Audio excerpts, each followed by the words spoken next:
start the recording. And then in addition to the two facilitators that I introduced, myself and Greg, and by the way, our role is going to be to stick to the the time slots and then try to focus on the topics and the presentations in front of us rather than touching on topics that we have teed up for future workshops. But in addition to the two of us, we do have two note takers, and namely Barbara Barkovich and Desiree Wong. So our objective here in taking notes is really to support the writing of the report that eventually needs to be submitted to the PUC in February next year. Our attempt is going to be for each set of facilitators to draft the report for the topics that we are facilitating on. We're heavily relying on the notes provided to us by the note takers, of course we will all be giving everyone an opportunity to take a look at the draft report when it's available for review. Beyond that, our as Lisa had already mentioned, our plan is to to mute all the participants throughout the presentation to avoid background noise. But this is an interactive workshop, so at the right time, and if you have questions, etc., please use your raise hand feature in the Teams software, and then one of us will find the right opportunity to unmute and let you speak up and ask the questions. And one last comment, and I think Greg is going to go over this when he goes over the rest of the material after this slide, which is we have created an opportunity for all the parties to provide informal comments. Okay, the way we have structured these round of informal comments are after every so many workshops, we have picked a deadline, and for this particular sets of workshops, the deadline is going to be November 10th. Parties will be able to submit, if they want to. This is not a must submit type activity, but if you feel, either you want to comment on something that you heard during the workshops or have other input, you will have an opportunity to submit these informal comments. So with that, Greg, I think I'm right at the end of my time slot. Why don't you take it away, starting with introduction, and I'll switch to the next slide, but Mike is yours. Thank you, Naval. So my name is Greg Klaatt, and I work at the firm Douglas Liddell and Klaatt, and I've been representing the Western Power Trading Forum in this proceeding and in other proceedings.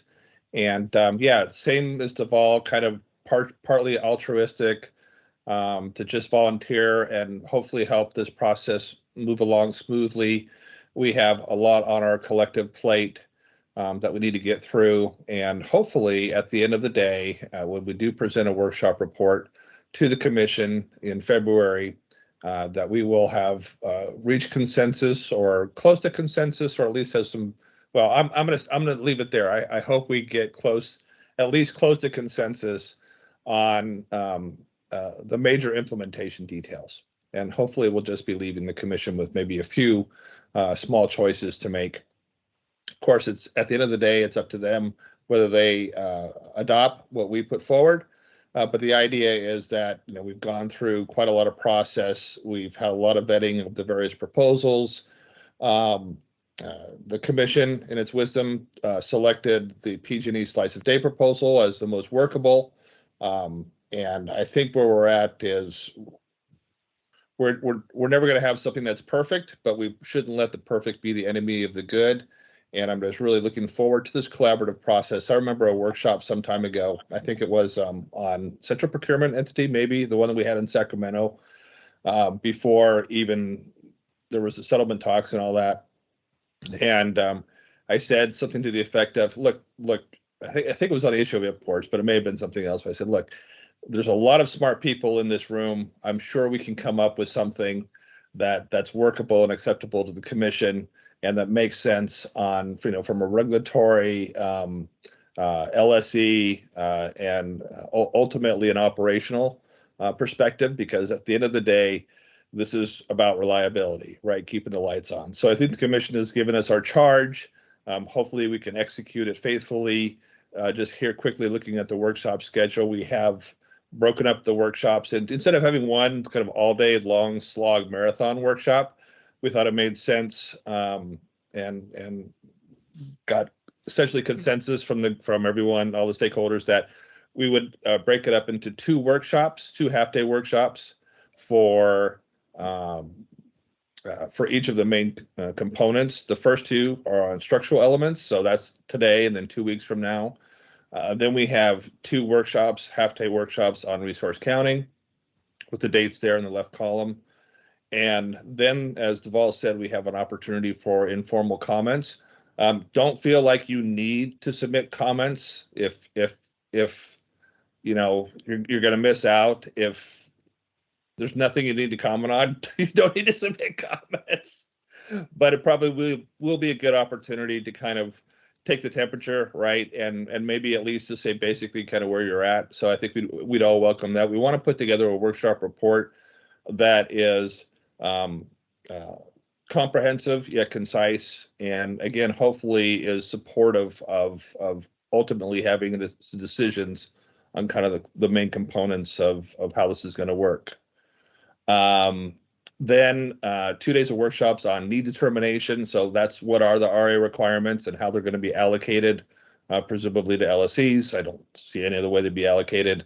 Then we set aside a half day, which may probably end longer potentially, on December 15th. It's about 2/3 of the way through. And the idea was, okay, now that we've had the workshops, we've had the discussion, we've had the informal comments, where are we at? Can we, finalize some of these items, or at least know where we're at very clearly?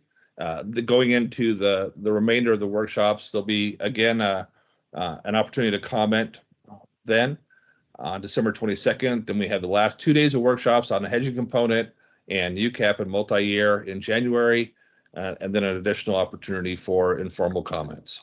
And the informal comments, I think, were, correct me if I'm wrong, Deval, that they would go to the service list, but obviously they're not going to be filed. There's a couple different options. They could just come in to the facilitators, or we could have them do both, send them to us and serve them on the service list. I forget where we came down on that.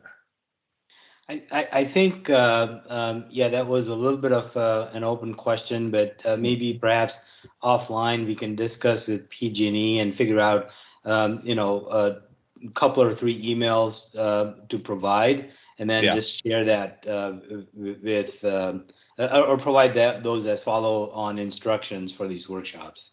Right. Okay, great. And is there another, next slide, please?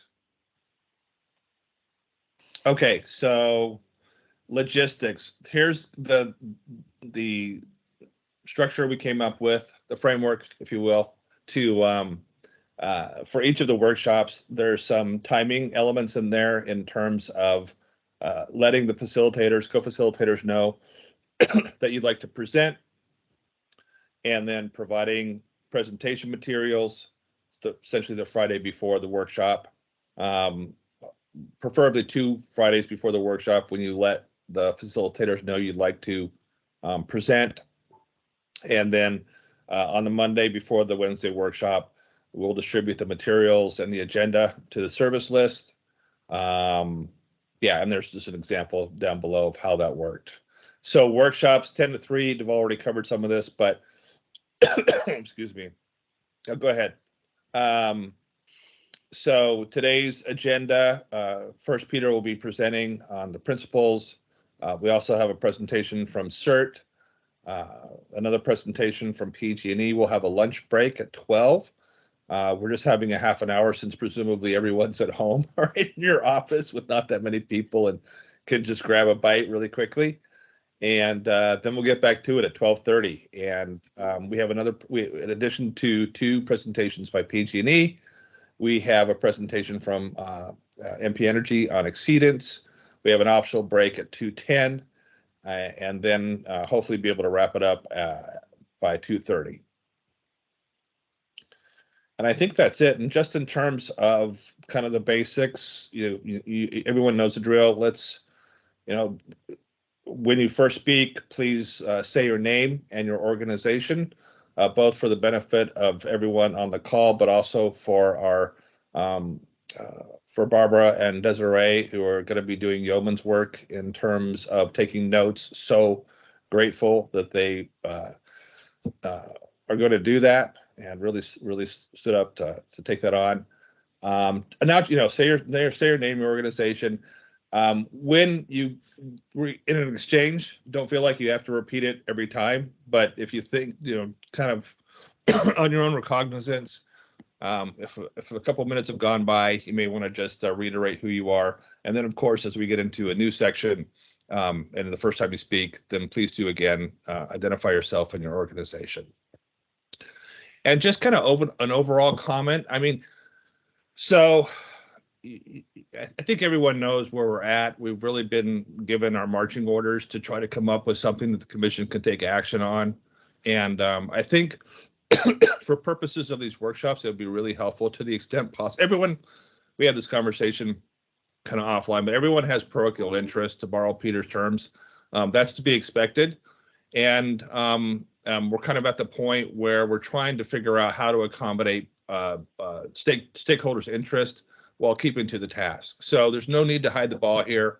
As you're commenting on something, if there's a strong reason why you feel one way or the other, I think it would be helpful if you could let us know, as us being the whole group, all the stakeholders, and then go from there.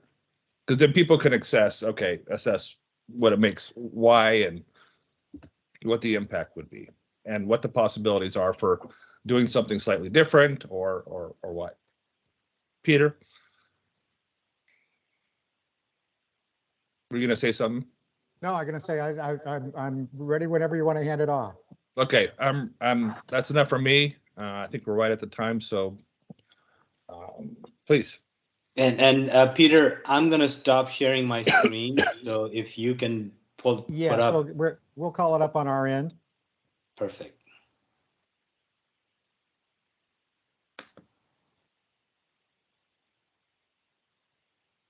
Luke, if you can call that up, that would be good.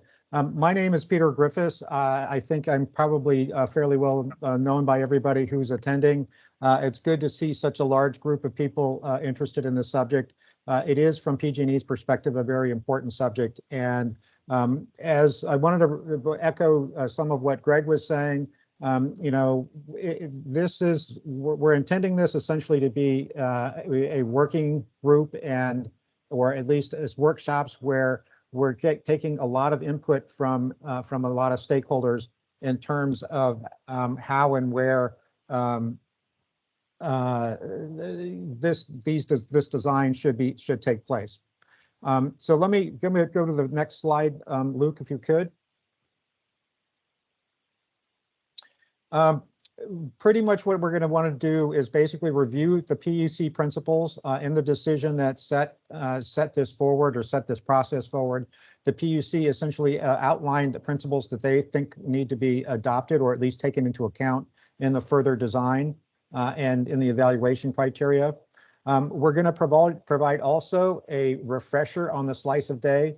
This basically is going to, for those of you who haven't looked at sort of the slice of day since since we made the proposal back in February, we will be doing a sort of a high-level presentation of sort of what the pieces are, and then we want to frame sort of all the issues. From PG&E's perspective, the slice of day proposal is really just a framework, and that framework essentially hasn't been filled out with a lot of details as to exactly how it'll be working. There are very many options in terms of how to fill out that framework. And what we're looking for in this process, in this workshop process, is essentially getting input, looking at various options, getting input from stakeholders as to what is, what their preferences are, what their thoughts are about going in one way or another. It's PG&E's intent to, after this workshop, essentially going into the second workshop, essentially take some of that input and try and put together at least 2 straw proposals with various parameterizations of slice of day in terms of the way it could work and the way it might work. And so what we're really looking for is very much a collaborative process. We're looking for input. We do not have all of the answers. We're looking for help in terms of understanding exactly what the issues are and how we address them. And so, collaboration is good. We all have an interest of essentially getting a reliability and a good RA program put together. So, as Greg said, we all have our own interest. We all represent sort of what interest that we might have in all of this. It's good for us to agree to disagree. We want to have enough of a dialogue essentially to be able to get to the point of understanding sort of what the perspectives are of various parties and being able to understand where they are and how they fit in and how they might be accommodated. So, this is the rough overview of sort of what we're thinking about going and the way we're going to work through the presentations that we have. We're going to sprinkle in various other presentations. There are a couple of other presentations other parties have requested to present, and so we're accommodated that. So let's go to the next slide because I'm going to first talk about the PUC principles. So the PUC, and let me say here that this is very much a PUC effort, or at least an effort at the direction of the Public Utilities Commission. It's not lost on us or lost on anybody, however, that the RA program in California is jointly administered between the PUC and the ISO. There are parameters, they sort of fit together in terms of the way they work, in terms of the way the intent is to make sure that resources that are accounting for resource adequacies are actually showing up in the market. And so the ISO has an interest in this, and the ISO has an RA program as well. It's certainly not lost on us that the ISO's RA program is for essentially its entire balancing area. It's not just for the PUC jurisdictional LSEs. And so the ISO's RA program, for the most part, is something which is somewhat separate than I think what we're looking at here, which is looking at essentially the PUC's RA program. And so the focus for the most part should be on the PUC's program and how the PUC's program works. That said, we're not trying to introduce anything here or going to be trying to introduce anything here or that would specifically require the ISO to change its RA program to essentially accommodate the design that the PUC has. There may be some minor changes that may be needed to the ISO program, but the intent from PG&E's perspective is to try and keep the ISO's program, sort of the monthly showings, the must offer obligations, those parameters that are pretty clearly regarding the ISO's RA program in the realm of the ISO, and not trying to essentially change those or at least propose to change those through this process. So we're really thinking about how can we set up a process at the PUC that gets at the goals that the PUC has, that essentially doesn't require a lot of changes at the ISO, if any. So that's sort of the way we're approaching it. I know there might be people who have other thoughts on that. From PG&E's perspective, or at least from my perspective, changing the entire California RA program would mean that it would be probably a requirement of changing the legislation that set up the RA program, which pretty clearly made things PUC jurisdictional and PUC and things that were not PUC jurisdictional. And so we are trying to accommodate that with the way we're thinking about it and the way we're thinking about the RA program. So, there are major stakeholders, as Greg pointed out. We need to take all of these stakeholders into account. We need to make sure that voices are heard. It is good to disagree. It's good to speak up. We're looking forward for input from people, both formally and informally in the discussions. So let's go to the next slide. And I want to turn now to what the PUC indicated in its decision in June. It laid out very explicitly 5 principles that it wanted the workshop process to take into account when it was essentially putting some more meat on the bones of the structure of the slice of day framework. And these basically are, let's just walking through them, balancing a reliable grid with the cost to customers, essentially making sure that we have both reliability and at a minimized cost or at a least cost basis. This can be challenging. Largely, if you procure more capacity, you're going to have more reliability, but you're also going to have more cost. And so there is a natural sort of, how are we going to balance this and how are we thinking about balancing this? And so that's one of the considerations that I think we need to keep in mind. Another, for the most part, is balancing sort of what the hourly energy sufficiency is with the environmental goals. One of the problems that is facing California that has become apparent is that the RA paradigm as it currently exists does not work any longer, largely because of the way it's been focused on a peak hour, and that we are explicitly going to a slice of day to try and not only look at what meeting the needs for each hour, but meeting the need essentially for all hours. And we need to make sure that we are looking at that and balancing that with sort of what the environmental goals are in terms of making sure that we are moving away from emitting resources as much as we can. The third one there is basing the granularity of meeting the hourly needs with simplicity and transactability. Simplicity and transactability essentially are 2 very important things, particularly being able to transact in a bilateral basis, essentially for the products or for the needs for the capacity that we will be developing, or at least setting up those requirements. There was also a desire to have it be simple enough to be implementable in the near term, namely in a 2024 timeframe.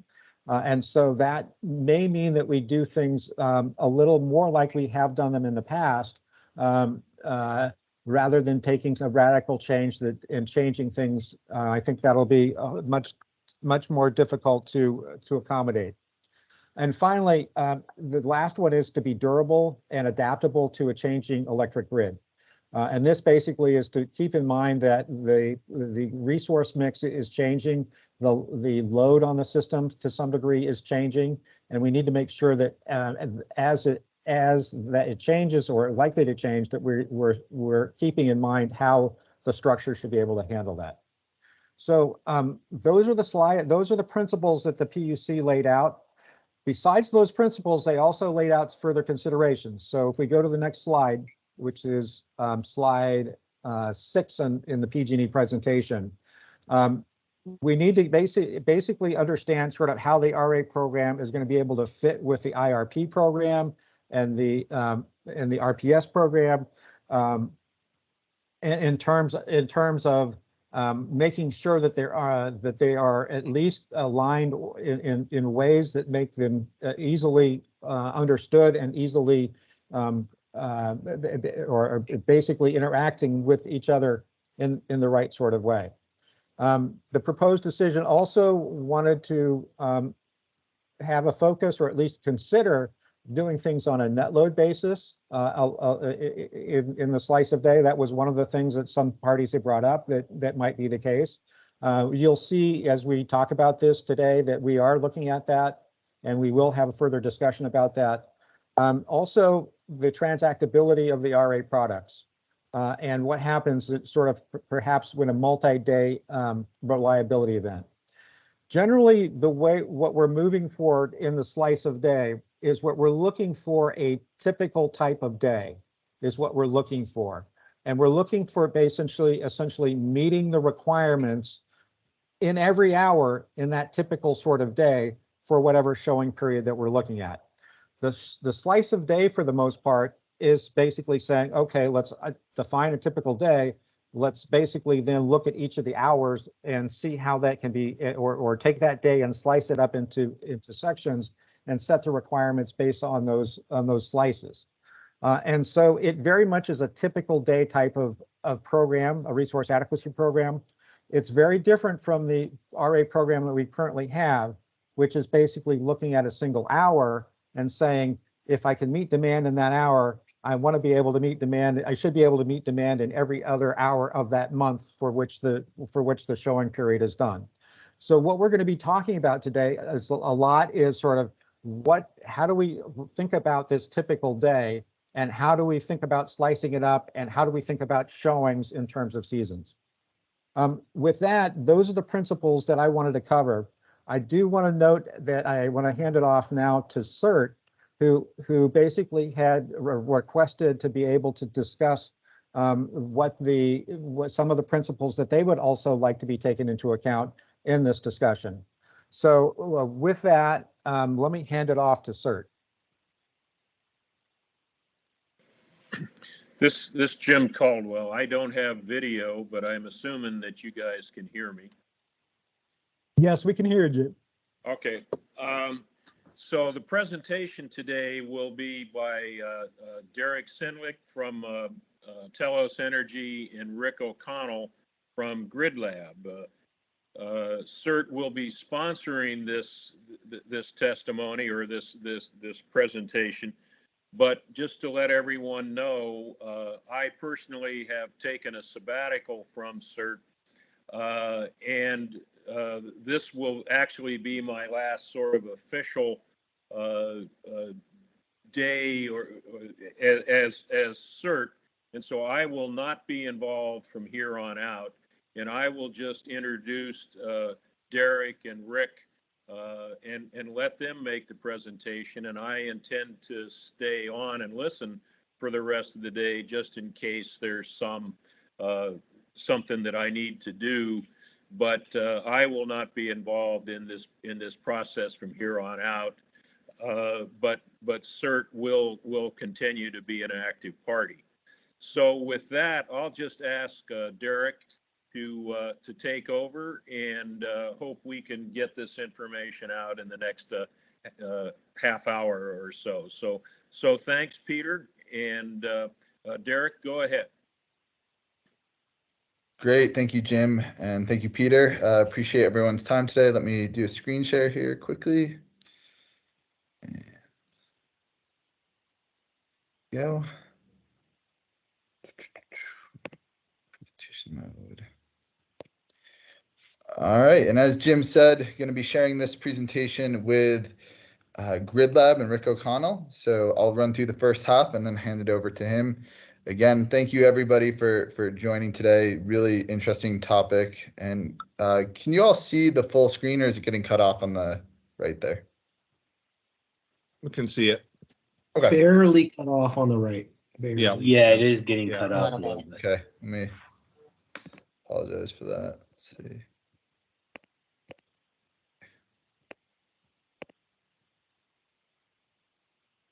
I'm gonna go in without the full screen if y'all don't mind. All right, so just quick kind of background of where some of this work came from. Again, my name is Derek Stensick with Telos Energy. We're a small engineering and analytics company working on grid modeling for highly decarbonized and renewable power systems. And one of the things we keep seeing over and over in a lot of our work today has been around exactly what we're talking about today, resource adequacy. And as the grid goes through this transition, moving away from planning reserve margins set solely based on peak load and evaluating reliability more probabilistically across an entire year of operation and an entire range of potential weather conditions and operating conditions.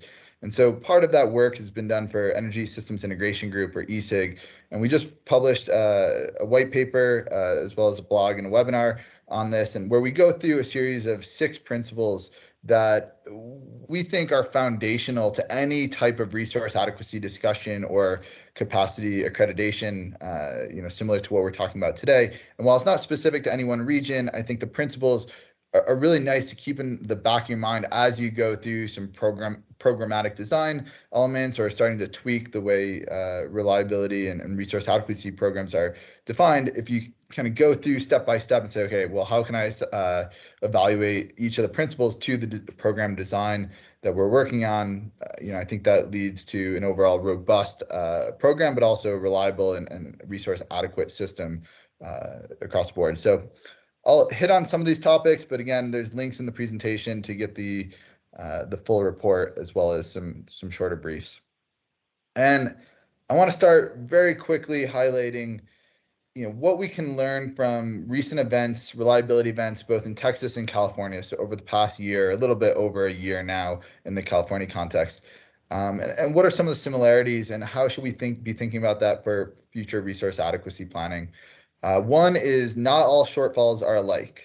So I think in the past and in that planning reserve margin context, there was this idea that, if you were able to cover the peak load hour, you could cover the full year. And there's also an underlying assumption there that all of the reliability events tended to be the same type. They tended to be a couple hours in length, a few percent of system load. And so the mitigations that you evaluated for that kind of all look the same as well. And the technology was all the same. So now we have different reliability events occurring, and we have a whole portfolio of different resource options to meet that reliability need. So it's really critical that we start to not only characterize when events might occur, but start looking at the events themselves and how big are they, how long do they last? And so I think in the slice of day approach, important to also take that into account. Risk is shifting, and I think obviously critical to the slice of day. It's not just the summer peak load hour that's the highest risk.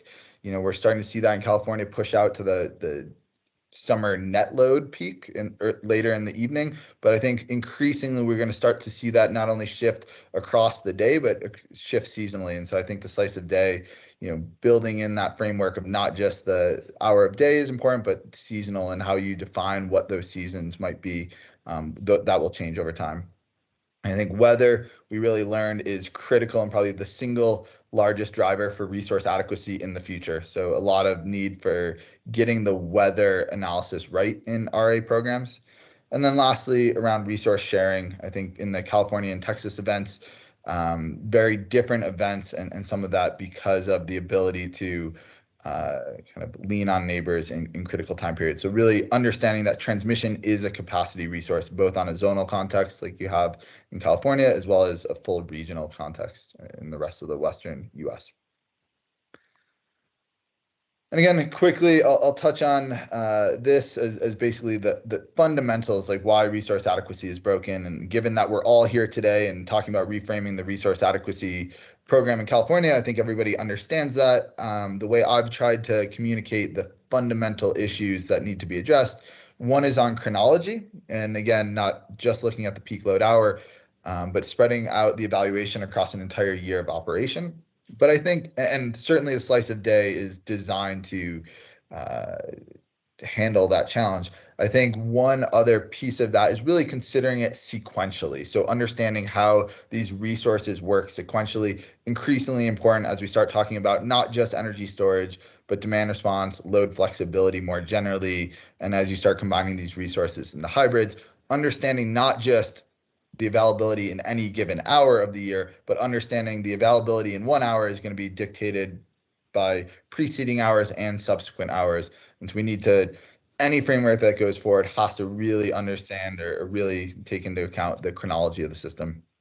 And the second one is around correlation. And it's rarely these, the historical RA process just looked at, well, what are the probabilities that I have these forced outages on my large generators that happen randomly? And the presumption was these failures were uncorrelated. There was nothing systemic that was, leading to multiple cascading failures. And I think there's now a recognition that correlation is a huge issue that needs to be addressed in resource adequacy, fundamentally from weather. And not only does that affect wind and solar resources, but it affects all resources on the system, and really taking that into account on, it's not going to be these random outages that catch the system off guard anymore. It's going to be a confluence of events. And so getting that in the slice of day proposal is going to be a little bit of a challenge. And so we have some ideas on how we could potentially introduce that.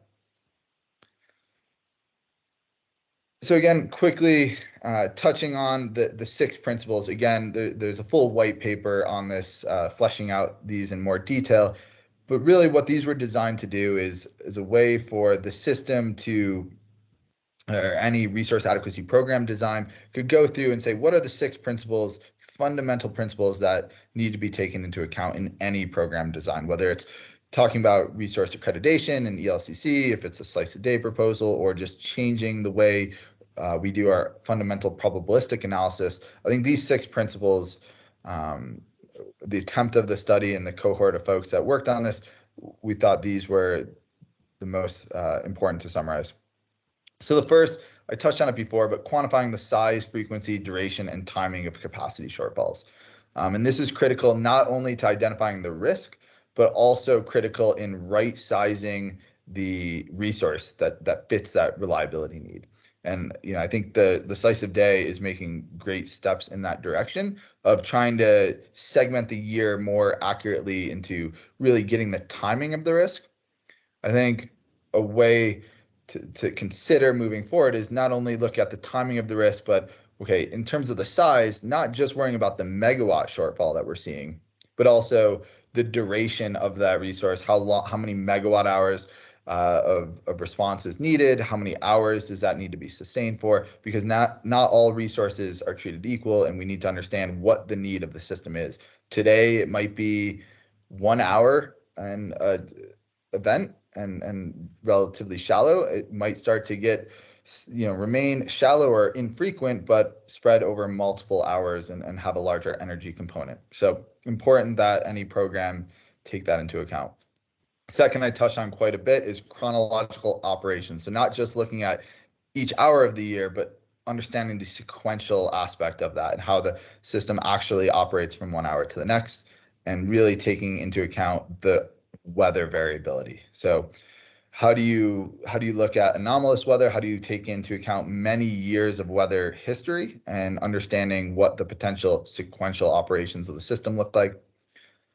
The third is there's no such thing as perfect capacity. And what we meant by this was a lot of our work on resource adequacy, specifically on capacity accreditation or using things like the ELCC method, looks at how do we come up with the capacity contributions of wind, solar, and storage resources have gotten most of the focus. But ultimately, what we've learned or what's become evident is there's really no such thing as perfect capacity. So all resources have limitations. There might be some resources that have flexibility constraints. They might not be able to start when needed. There's other resources like gas that might have fuel security limitations, especially in winter seasons in some regions. And so really understanding that if we're going to start doing capacity accreditation for some resources, we really need to expand that for all resources and understand the limitations of each resource type. Fourth, load participation fundamentally changes the resource adequacy construct. So, there's conventional demand response, like load shed. There's also shifting load. There's all types of now price responsive demand and load flexibility that can really be viewed not only as a way to balance the system, but also fundamentally as a capacity resource, and really taking the historical mindset of resource adequacy. Do we have enough supply side resources to meet a fixed load, and looking at flexibility on both sides of that equation. Fifth is neighboring grids and transmission are a key part of the RA challenge, critical for California, right? Because it's so interconnected with the rest of the West, and obviously, a huge portion of the system is dependent on availability of imports from neighboring regions.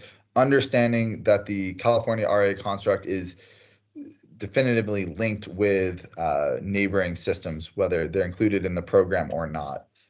And then lastly, the reliability criterion should not be arbitrary, but transparent and economic. And what we mean by this is, traditionally in resource adequacy analysis, most of North America is using a 1 day and 10-year LOLE with very little justification behind that, other than it's what everybody else is doing. And then even on the planning reserve margin, using a 15% planning reserve margin because maybe that's what the 1 day and 10-year LOLE suggested was the appropriate planning reserve margin. And I think taking a step back and really understanding that what we're talking about here is a trade-off between reliability on one hand and investment costs on the other. And so that's really fundamentally a risk versus benefit calculation. And so I'm not necessarily advocating we need to change the 1 day and 10 reliability criteria or anything else, but really making sure we know what that's costing the ratepayers. And so being a little bit more transparent in, well, if we change the criteria to an EUE metric or 1 day and 5, whatever that criteria is, and there's a lot of options there, making sure that we know how much a little more reliability would cost ratepayers, and maybe if we're willing to live with a little bit of risk, how much the ratepayer could save. And so just being transparent and open about that. All right, and so what those first several slides really kind of set up the problem with traditional resource adequacy analysis, maybe talks a little bit about these first principles and how those can be applied to improve the RA process. And then really the last thing I want to touch on before I hand it over to Rick O'Connell at GridLab is talking about the translation of the resource adequacy analysis into procurement decision.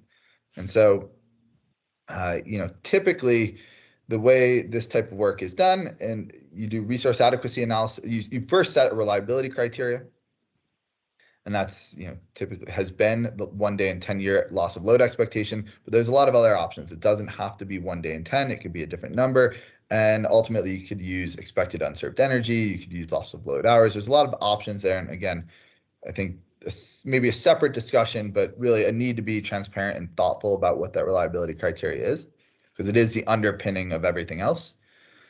And then that feeds into a resource adequacy analysis. And this is the probabilistic assessment. You throw in multiple years of weather.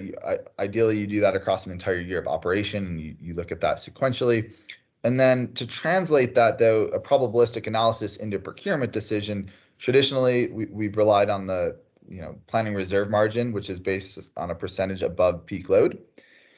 And then we went off and procured capacity based on that. And with the introduction of wind, solar, and storage, we said, well, not all capacity looks the same, and we started discounting certain resources and used effective load carrying capability or other ways to come up with capacity value. And that was really, again, a translation metric to go from the probabilistic resource adequacy analysis to a planning reserve margin and ultimately capacity procurement.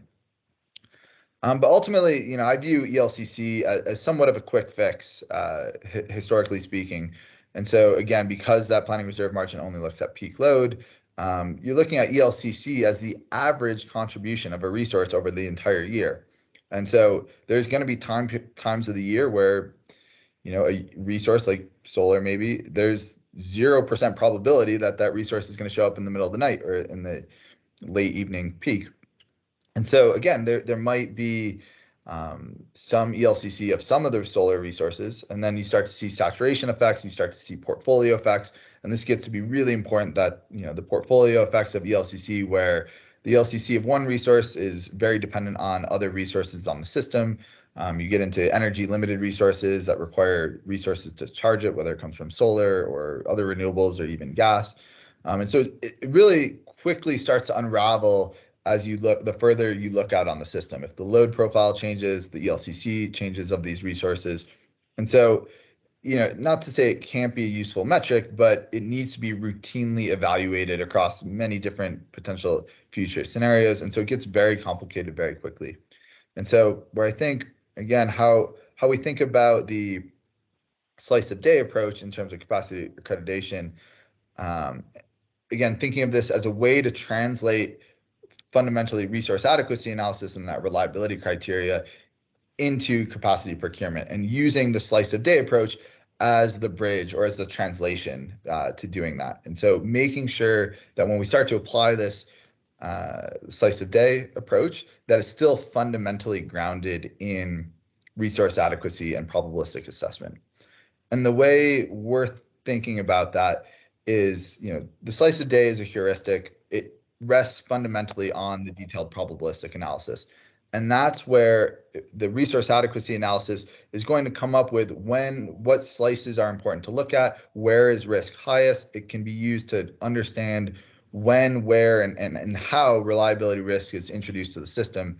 And that can be used and provided to the LSEs or conducted by the LSEs themselves to say, well, what portfolio of resources do I need to then meet that resource adequacy analysis in the slice of day context? So it's really the RA probabilistic analysis is coming up with what are the slices of day and what are those, when are the system risks, and being very explicit about the size, frequency, duration, and timing of the capacity shortfalls. And then when you kind of run that through, the LSEs or other entities come forward with their portfolio of resources, and through the capacity procurement and contracting, you then rerun the RA analysis to confirm and to double check that, yes, the portfolios taken together are meeting the reliability needs on the system across not just every hour of the year, but across all of these probabilistic scenarios of different weather, different load variability, different generator outages, and so on and so forth. And so making sure the RA, the fundamental probabilistic analysis, is tightly coupled with the slice of day. I think that's the crucial piece here. And so hopefully that helped. I'm going to now pass it over to Rick O'Connell, who can talk about that translation and coupling a little bit further. So Rick, are you on? Yep, I'm definitely on. Thanks, Derek. You want me to continue sharing screen and I'll just if you don't mind, yeah, that'll just make things move more smoothly. So thanks everybody for having us here, and I really appreciate, I think the ESIG resource adequacy paper, I know everyone has probably 10 white papers on their list of things to read, but I think this is one that you should really read, especially if you're going to participate in these workshops. It really does provide some foundational, and we're really appreciative to PG&E to letting us present on the agenda sort of on the first day to kind of set the stage, because we're, Grid Lab, we're a 501c3 that, we eat, breathe, and sleep resource adequacy on a daily basis across the country. And we just wanted to sort of bring some big picture thinking, which I know California is already, the whole purpose we're here is we've already realized that the current RA paradigm isn't going to serve us. So I'm just going to add a tiny little bit. We just have 2 slides. If you can go to the next one, Derek, just kind of, some just kind of thinking that we had, how would we bring these principles into California? And so first we want to just make one distinction. And I think Peter mentioned this earlier when, we talked about the IRP, just a reminder that RA is really making sure that the resources are available for the ISO at, the day ahead and real-time dispatch, that they have the resources that they need to run the system reliably. And that there's, linkages between RA and the IRP, but really, I think in these sets of workshops, we would urge folks to really just let's stay focused on the RA program and not get, look, this stuff is complex enough without also trying to bring in all the other things that are happening in California. So, new resources is really an IRP issue. RA is focused on making in a more near term, let's make sure that the ISO have the resources that they need. So Derek, if you want to go on to the next slide. And so this is really reiterating what Derek was talking about at the very end of his presentation, is really just, so we think that we want to do better modeling, right? So not just kind of the old, LOLE modeling. So bringing in the ESIG principles, thinking about weather, thinking about chronology. So doing this sort of ex ante modeling to really understand the system needs in the portfolio, and then understanding the needs in the different slices of day. So then we can, make sure we're procuring enough resources. And so we can map those needs to the PG&E slices. And then there'll be obviously some contracting where we actually, the LSEs go and buy, but we have, so let's say 40 LSEs and 6 slices. And I think as others are going to talk about this afternoon, there's there's, it's not perfect, and the counting rules are going to mean that we may end up having some, I guess Nick Pappas calls them hanging chads. We may have some shortfalls. The portfolio that we procure may not be perfect. And so we want to make sure we do some ex post modeling right after the fact, and make sure that the portfolio that we've procured is actually going to work and provide the ISO the resources it needs to reliably run the system in sort of day ahead, real time frame. And I think we also want to just make sure that we set up that the counting rules come after the need determination, right? So the need determination kind of stands on its own, and then from the need determination, we want to come up with the counting rules, and we don't want the counting rules to sort of inform the reliability. Yeah, and then I think we just want to reiterate, I think if you have a chance if you please read the ESIG paper and then think about, especially kind of there is no such thing as perfect capacity. So making sure that we, I know where the slice of day is netting out the variable resources, which I think is a helpful way to do it. But making sure that the other resources that are counted in the RA process are we're thinking about their actual capacity contributions. And then again, reiterating what Derek was saying, just, let's make sure that we're being clear about the trade-offs we're making in terms of economics and reliability. So with that, I hope we haven't run over time. I'm going to hand it back to Peter. And once again, thanks for letting us present. And I hope this was helpful to the process. Derek, Rick, this is Lisa. There's a hand raised from Mary Lynch. Mary, do you want to unmute yourself? Yes, thank you. I just wanted to note, I understand what you're saying about IRP is separate from RA, and this is an exercise focused on RA, but somewhere along the line, the modeling and the metrics used for both of those processes have got to sync up. Otherwise, the contracting gets really difficult and fraught with a lot of additional risk. And so I think that there does need to be some crossover there between the two proceedings to make sure we're not undoing in one what we're accomplishing in the other. That's just a comment I wanted to offer. Thank you. It's a great point. All right, Bridget Spark from CAISO, do you want to unmute yourself? And reminder to put your hand down once you've asked your question. Yeah, I'm trying to do that, but I'm not finding the spot. So if someone can lower my hand, that'd be great. So this is Bridget from the CAISO. So first off, we at the CAISO had been exploring a post-showings portfolio analysis. And so we definitely support this kind of approach. And we're really interested in the idea of sort of a pre-portfolio assessment to determine the actual needs. And so we just wanted to echo support for something like this, utilizing the Commission's production cost modeling that they already do for IRP and thinking about, can we leverage some of that for the RA space. But my question is, would this be sort of an annual process, or do you guys have any idea of how often you would run this? Or would be tested on multi-year? So every time we do multi-year contracts, we first run this kind of assessment and then, do the contracting for 3 years and then, do it for the next cycle. Or if it's sort of an annual or monthly process. Derek, do you have thoughts on this? I mean, I would say it would be for the 3 year, but I don't know. I defer to Derek on this.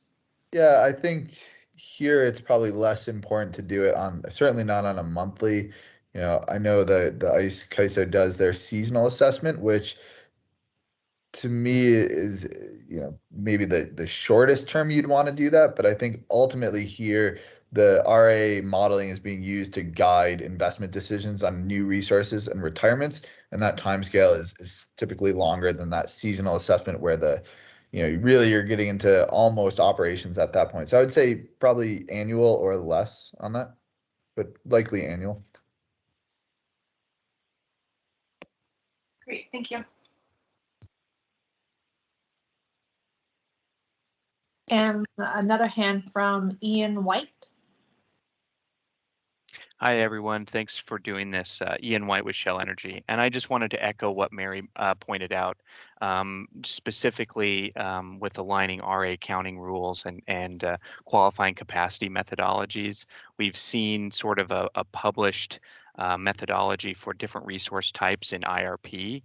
And to the extent that those can be aligned here, I think would be really important for all entities, especially entities without a captive customer base. So yeah, thank you very much.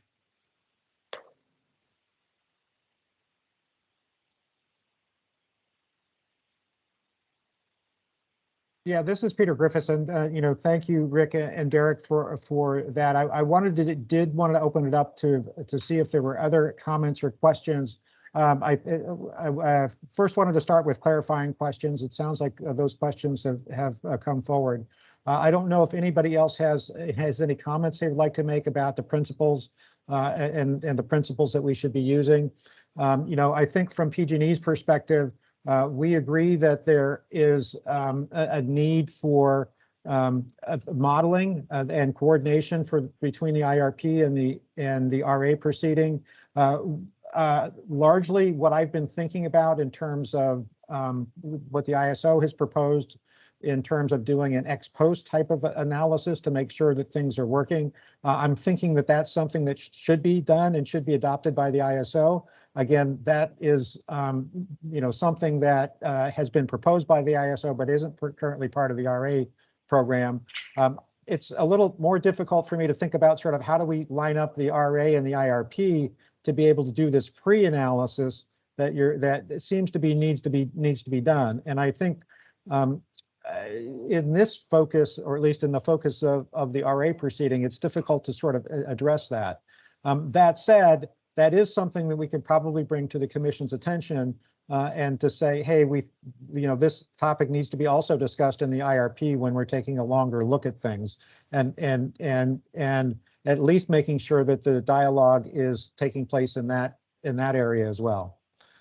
So with that, I see that there are some hands raised. So I guess, Doug, you have a question or comment? Doug Carpo? Yeah. Okay, good. My computer was like slow to unmute me.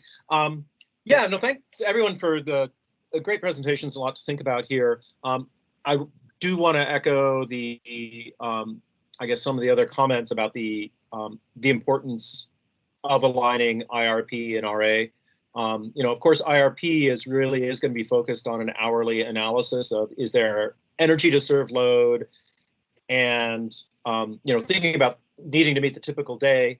In IRP, of course, you have to analyze that with volatility, and I think that the amount of volatility is important. And I really like the notion that this is a probabilistic process that we're engaged in, and I think that's really, really critical. That we need to be thinking about, like, is it the 95th percentile or the 90th percentile in each hour that we're trying to meet, because that's what is going to define things. And along those lines, I would love to point people to the analysis done by Form Energy around both the frequency and duration of variable energy resource shortfalls.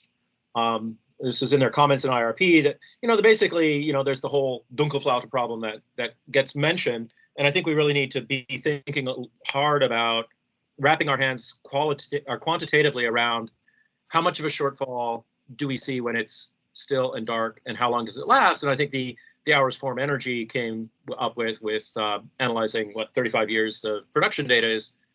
Every year it's about maybe a 2-day decline of about 25%. And once a decade, it maybe lasts 4 or 5 days, and with a similar decline. And it's like, okay, that is something we can plan for. So I think that that's something that, as we look at at variable resources, we need to know exactly what the engineering problem is, probabilistically. And the last piece, actually thinking about that all shortages are not the same, and not all resources are the same when it comes to shortages. one of the key differences with wind and solar from gas is you have weather forecasts and can forecast when your generation declines are going to happen.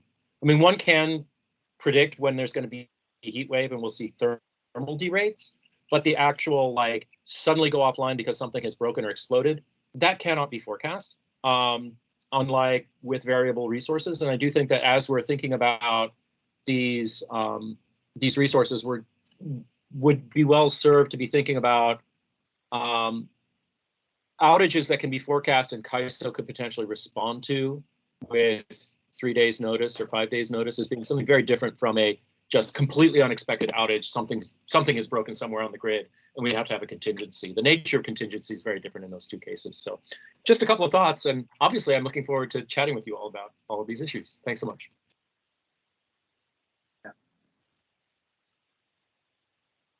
Thanks, Doug.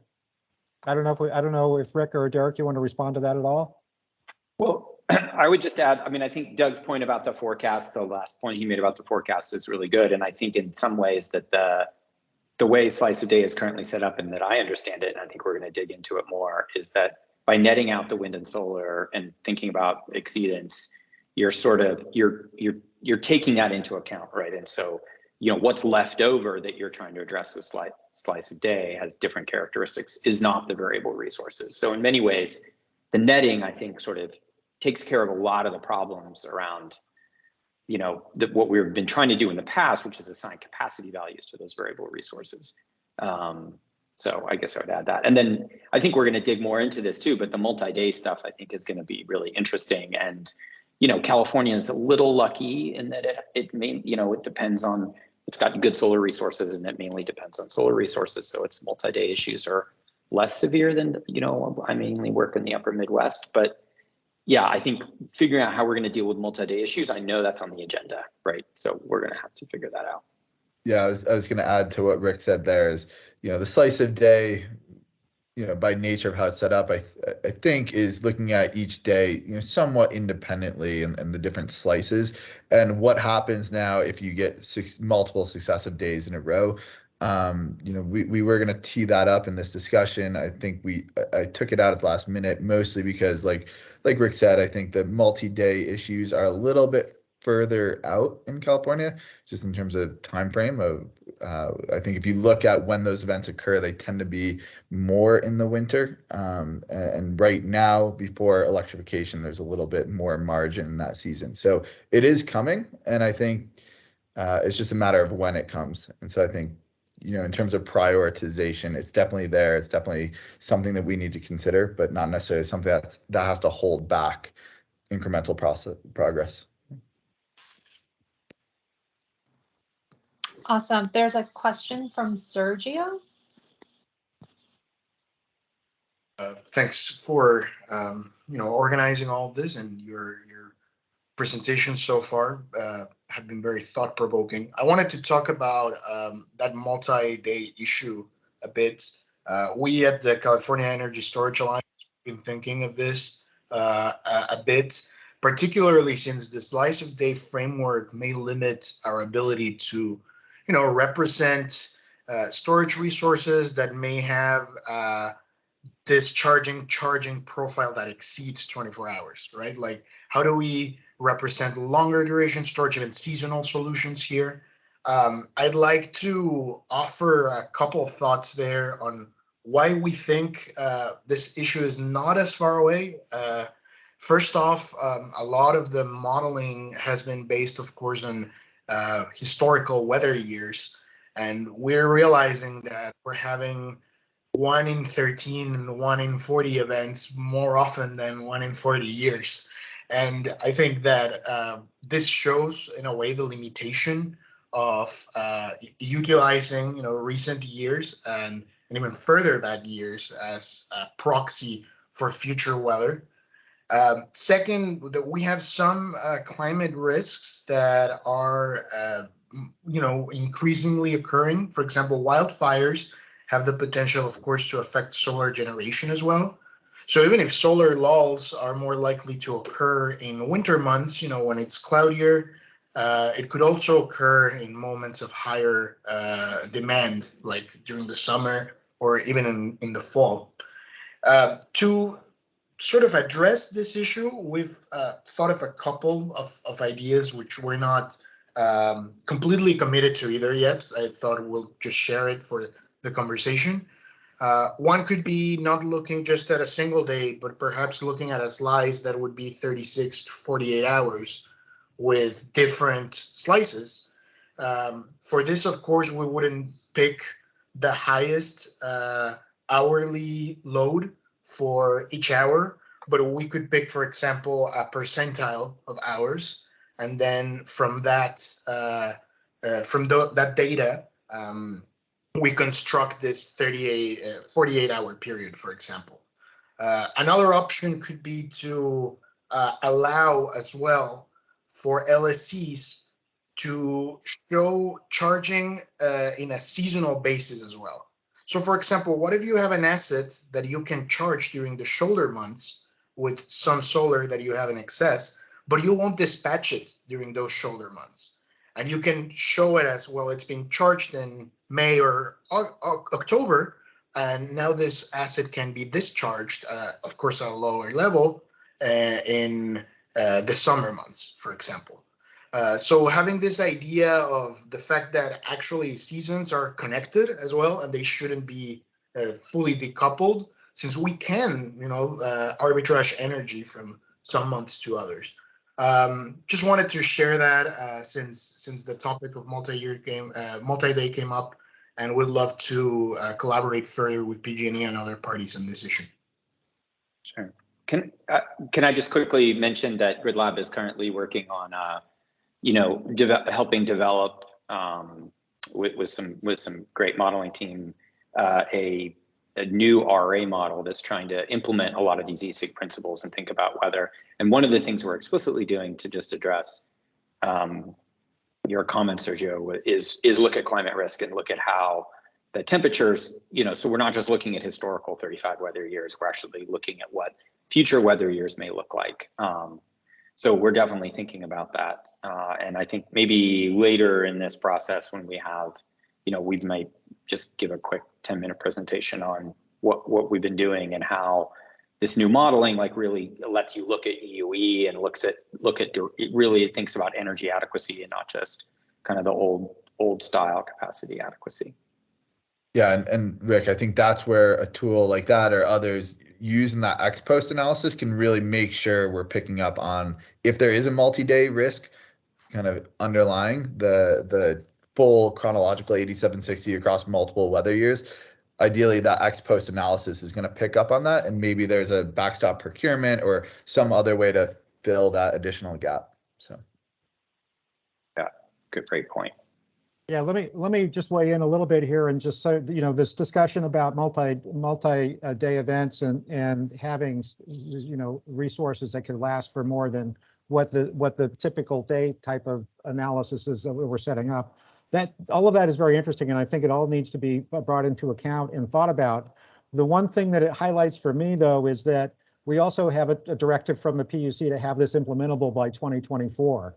And so the real question is can we get the work done that needs to be done to be able to build that into a framework in that way? Or do we need to be thinking about, okay, let's go as far as we can with what we have and have those problems in the back of our mind that need to be addressed at some point, at least essentially letting the good not be the enemy of, or the perfect not be the enemy of the good in terms of getting something for that structure. So again, it's a really complex problem that I think we're having to solve, particularly since we're trying to do it on a relatively short time frame. And I think that all of these things do need to be taken into account at some point. And the question is, can we get them put into a framework that can be implemented in the time frame that we're looking at? So it just highlights sort of what things are more important or less important in terms of the evaluation criteria. Yeah, I totally agree, Peter. And I also just want to point out that people have made really good points about multi-day and IRP, and the CEC with Form Energy and others is working to update resolve the sort of main capacity expansion tool to sort of think intelligently about long duration storage and think about these multi-day events. So I think we're making progress there, at least in the forward procurement, which I think is the time scale at which this multi-day event really makes sense. Whereas, totally agree with you, like we don't need to ignore multi-day, but we need to stay focused on getting something that's implementable in the short term. And when we think the risk of multi-day is a little bit further out, than is more in the midterm, not the short term. Yeah. Okay. Let's see, any other questions, concerns, comments before we move to sort of the next? I'm going to move sort of out of the principles and move into sort of reviewing sort of where what we've done in Slice a Day and try to bring people up to speed in terms of what the original thoughts were. So, you know, thank you, Rick. Thank you, Derek, for stepping forward. We appreciate essentially the inputs that you're making. And, you know, let me echo to other stakeholders that certainly if you have concerns that you would like to bring forward, you know, let us know and how we can accommodate them and include them in the discussion that we're having about implementing this. So let's turn next to, I think, let me check with Deval and Greg to say how are we doing on schedule and where should we go next? We're doing good on time. Yeah, Deval, go ahead. Yeah, I was going to say, Peter, somehow coincidentally, we are spot on regarding timing, you know, so the next on the agenda is actually your overview of the Slice a Day concept. And, yes. You know, we had set aside, you know, a good 40 minutes for that. And so if you're ready to deep dive into that, you know, floor is all yours. Yeah, I think I'm ready. I'm going to say, let's see, we didn't have a break scheduled yet, do we? So we had kind of sort of not scheduled a break in the morning until lunch. Okay, right. So we're going through until noon, and then we're going to break for lunch. Okay, got it. Let me hand it off to Luke Nickerman, my colleague, to go through sort of the overview of the Slice a Day concept. What we're going to be presenting next is essentially trying to remind people of what we presented before in terms of the basic concepts of how the Slice of Day is thought of and how some of the pieces fit together. As I mentioned earlier, this is very much a typical day type of framework where we're trying to identify a typical day and making sure that we've got the ability to meet the load during that typical day. So Luke, why don't you take it away? Yeah, thanks, Peter. So before we dive into the slides, I just want to clarify, this is the next few slides are intended to be an overview and a refresher of Slice a Day. So these are a version of the slides that we presented back in February. That was several months ago. I know some stakeholders have probably been kind of keeping up with Slice a Day and understand it fairly well. At the same time, there's probably stakeholders that haven't. And so the intention with this section is to bring everyone up to speed and kind of put everyone on the same page in terms of what are the core concepts. And then later this afternoon, we'll get into kind of more detail and kind of trade-offs and issues that need to be addressed. So with that, let's go to the next slide here. Okay, so when we put together the Slice of Day proposal, there was a few objectives that we had in mind that we were trying to solve for. The first one is that we wanted a framework that would address both the near-term and then also the longer-term RA issues. So with the near-term issues, I think it's become pretty apparent with the shortages that we had last summer that we have a next peak issue, and we'll get into a little bit more of that on the next slide.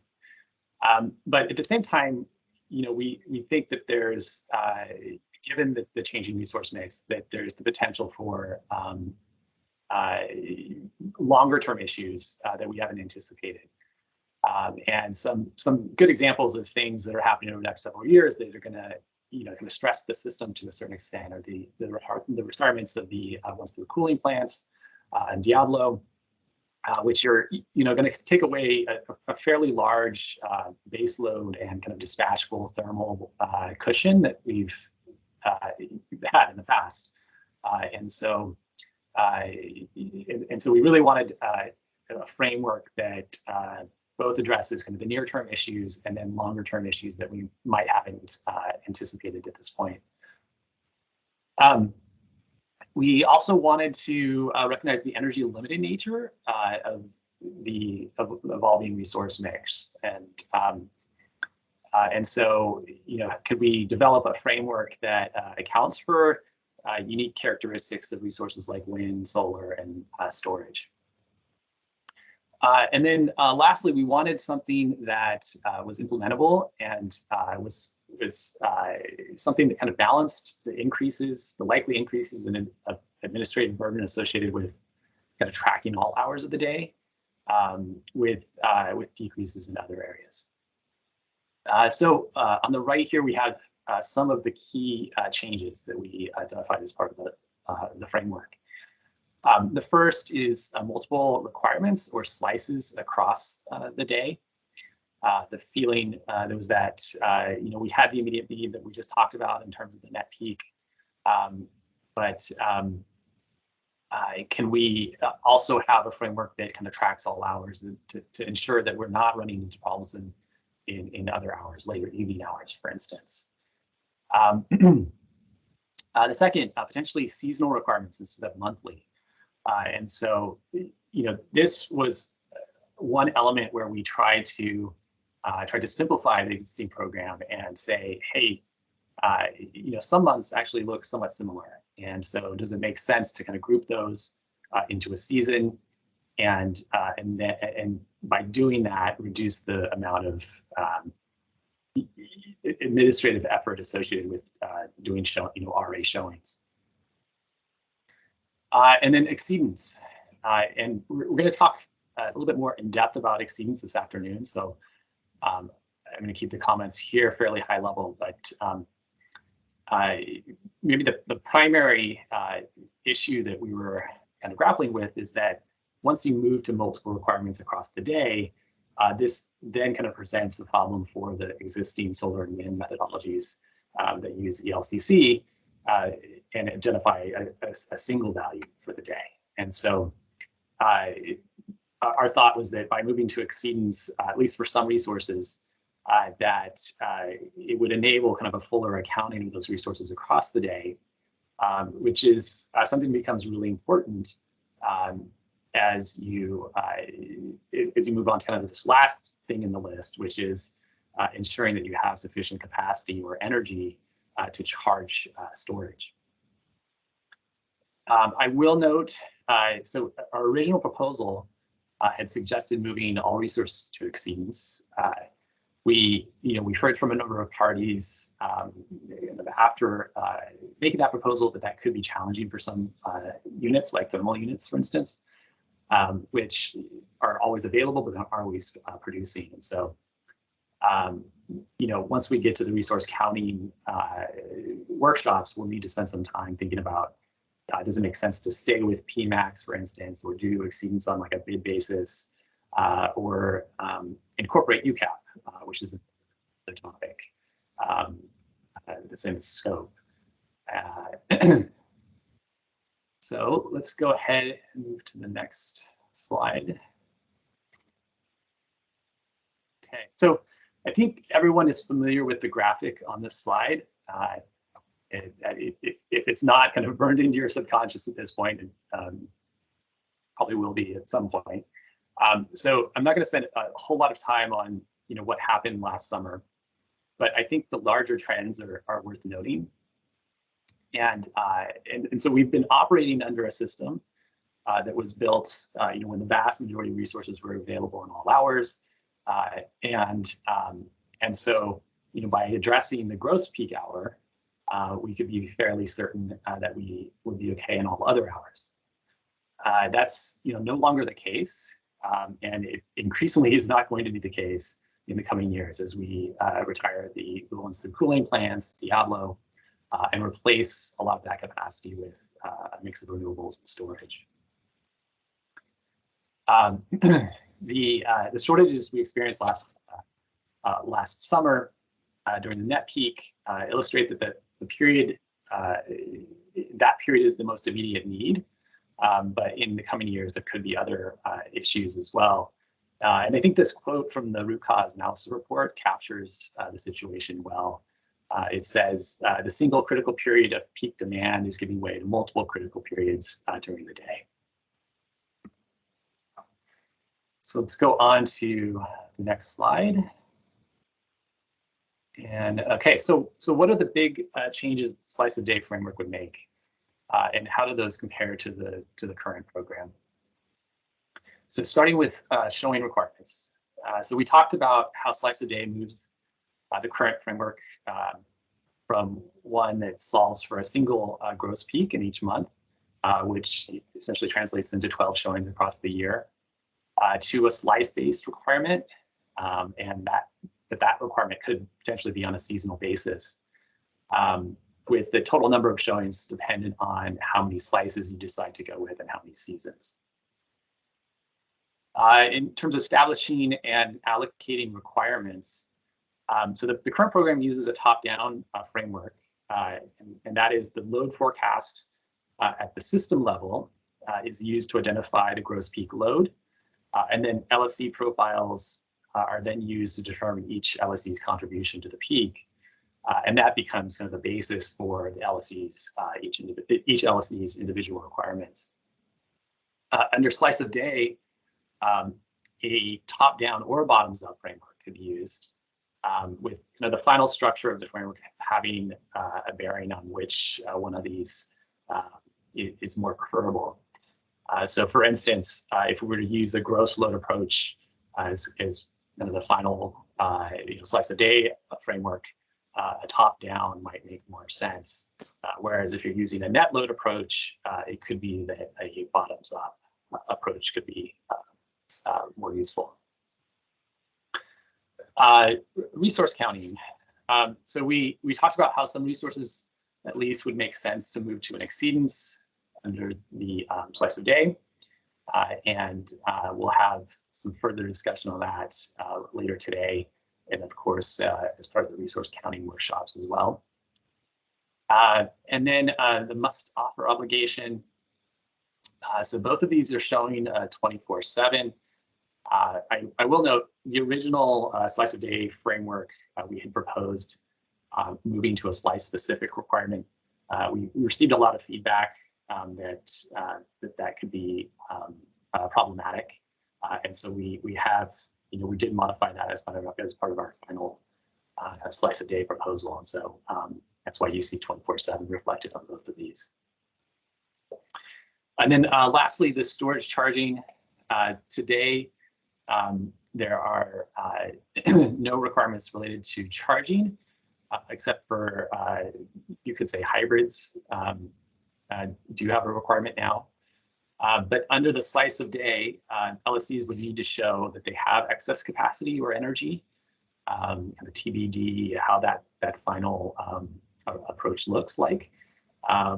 And so they would need to show either capacity or energy in other slices, and that is available to charge storage that they are showing as part of their portfolio. Okay, so let's go to the next slide, which is an illustrative example of how slice of day would work. So I'm going to emphasize that this is illustrative, and the reason for that is that this is showing 3 slices, which works well to kind of illustrate the concept, but it's probably likely that the final framework will have more than 3 slices. So just to kind of describe what is happening here, the black line is an example load curve, and then the requirements in each slice have been set at the highest load in those slices. And then we have resources that have been kind of stacked to show how they would be kind of aggregated to meet those requirements in each of the slices. You do notice that storage is kind of unique here. We're showing storage in slice 3, and then in slice 2, you can see that the requirement has increased, and there's kind of this light red block, which which represents the capacity that you need to bring to charge the storage that you're showing in slice 3. Now, there's in the final framework, there's lots of ways that this could be done. So it could be done in a way, similar to what we've illustrated here, but there's other ways to do it as well. You could have like a negative NQC, or you could do like a separate test to demonstrate that you have sufficient capacity or energy to charge that storage. Hey, Luke. Yeah. So we have hands up. So we have 3 right now. I'm going to go tee people up. How about I have one slide left. Oh, one more slide, and then we'll go to hands. Perfect. So how about I cover the last slide, and then we can do questions. Okay. So last slide, this is a more detailed example. It uses actual data from the CPUC IPER forecast for 2026. It includes known retirements, for instance, with Diablo and the Westwood cooling plants. And then it also has additions, expected additions per the IRP preferred system plan. We've structured this to be 6 slices, so 4 hours per slice, with the first slice starting in hour ending 2. And then we've also added in a 15% PRM. This is really intended to be illustrative at this point because we need to talk about what's the right level of PRM and does that apply equally across all the slices? There's lots of questions that need to be addressed there. But a couple of things to point out. You notice that the solar is very blocky. This is the result of using the lowest value in a slice to determine what the resource contribution is. So you notice in slice 2, there's no solar showing up there, even though you do have a little bit of solar at hour 8 and 9. But you don't have any in 6 and 7. And so that's why you're not seeing any solar in slice 2. Storage has also been optimized to fill in the gaps in slices 4, 5, and 6. And then you can also see, as a result of that approach where we've set the requirement at the peak hour that you have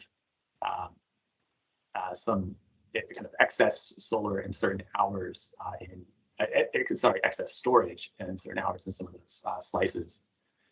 And then we kind of picked the hours here, the start hours to optimize renewable production. But you can imagine, and you'll see in some of the slides later this afternoon, that if you change that starting hour, or if you change the size of the slice, that will have and how much resource you can count in a particular slice, and then obviously the requirements across that slice. So let me go ahead and stop there, and then it sounds like we have some questions teed up, and I'll just say, so this is intended to be an overview. So we might defer, if we get into a lot of details in some of the questions, we might defer some of those to this afternoon because we're going to dive into additional detail in those slides. All right, Ian White. Hello, Luke. Quick question on slide 10. So it compares and contrasts the qualifying capacity or resource counting under the status quo and under the slice of day. Was ELCC for certain resources, was that intentionally left off or left out of slice of day? I just wondered about, or was the plan to continue to use that ELCC methodology for at least for variable resources? If you've already addressed this, I apologize. Oh no, yeah, no worries. So I think I talked to a little bit, talked to this a little bit already, but the thinking, at least for wind and solar, is that using the ELCC methodology that essentially identifies one value for an entire day, it's going to be problematic in a 24-hour type framework. And the current approach where we've had kind of decreasing values for both wind and solar as a result of additional penetrations of those resources.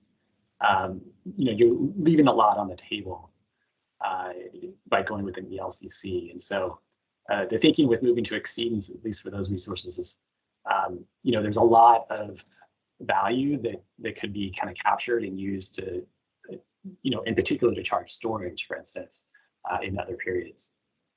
Does that answer your question, or was it? No, yeah, that does, and I can follow up with you at another time to better understand the concept of exceedance. And I guess one of the things I would point out is potentially ELCC on a daily average of using that value for the whole day.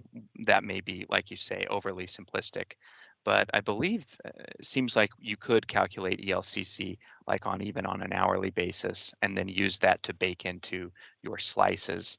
That may be some potential way of still using a probabilistically determined resource capacity counting method, but just sort of zoomed into a more hourly granularity. Yeah, we did talk a little bit about that internally, and the problem is it gets really just computationally complex. Well, complex, and then also just very time consuming, right, to do it on an hourly basis. But certainly something that we can discuss, and there's going to be actually an entire session this afternoon devoted to exceedance. Okay, great. Maybe we can talk a little bit more about that then. Thanks again. Yep. All right, Doug Carpa, PC. Yeah, hi, it's Doug Carpa, Peninsula Clean Energy. Couple of different questions. I think probably one of the key ones, big ones that's been kicking around my mind is how the boundaries between slices of day and the optimal number of slices is envisioned to be determined. It seems like, intuitively, there are different sections of the day that operate differently, like the middle of the night, the morning, the middle of the solar window, the evening to sunset, and then net peak hours and so forth. But I'm wondering how we're planning on actually dividing the day into meaningful sections. And is that seems intuitively to me like that would be a pretty data intensive analysis, particularly since those boundaries are going to move every single month, right? Because sunset's moving and the solar window is what's really driving a lot. I think that's probably the first. Well, maybe I'll just go through my other blog. This is Peter Griffiths. Doug, let me say that we're going to talk a lot about that this afternoon. Great. In terms of sort of the starting of determining what the slices are and when the slices starts, and at least show some examples of how some of the considerations are. Perfect. Okay, I will withhold my questions till then. And the other just being Peninsula Clean Energy, of course, we're San Mateo County. And so I would just, as people are thinking about the top down versus bottom up, point out that we're big fans of the bottom up, of course, because our load shape in San Mateo County is very, very different from the state as a whole. And so when we are building our portfolios, of course, we are building our portfolios to meet our own load, which is winter peaking and pretty flat and has different considerations.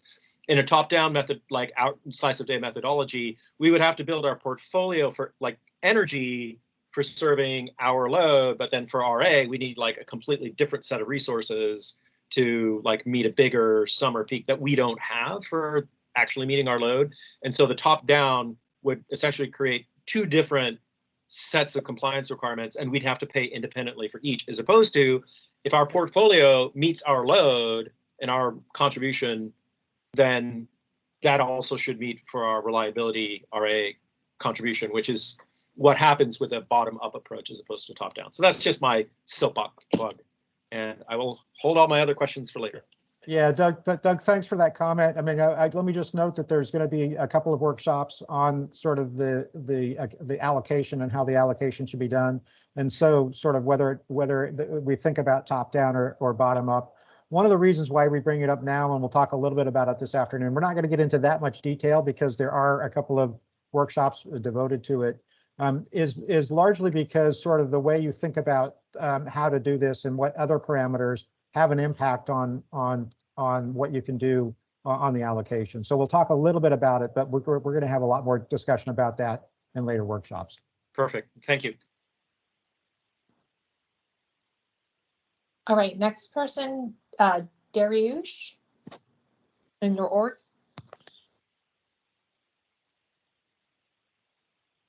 Okay. Can you hear me? Peter, Yes. Luke. Okay. So I understand that you're going to go into exceedance this afternoon. My question would be, in the context of net load, especially in the context of net load, you seem to talk about something like 75% exceedance for wind and solar. Would that exceedance also apply to load itself? I mean, you have to represent a typical load for a slice of day, and that you basically take one slice for the entire season, say 6 to 10 p.m. or something, when it's most critical.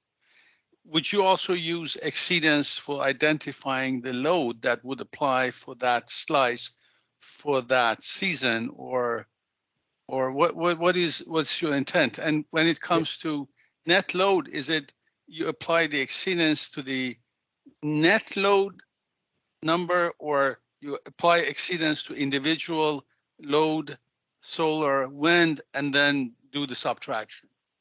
Yeah, no, Dariush, that's a good question in terms of how we're thinking about using exceedance when we're talking about calculating net load. And we'll talk more about that this afternoon. But just the short answer to some degree is your first question about exceedance on load. Pretty much the way the load forecast is currently done in the RA is that it's based on a 1 in 2 peak load forecast. There has been discussion about moving that from a 1 in 2 to a 1 in 5, or say even further to a 1 in 10.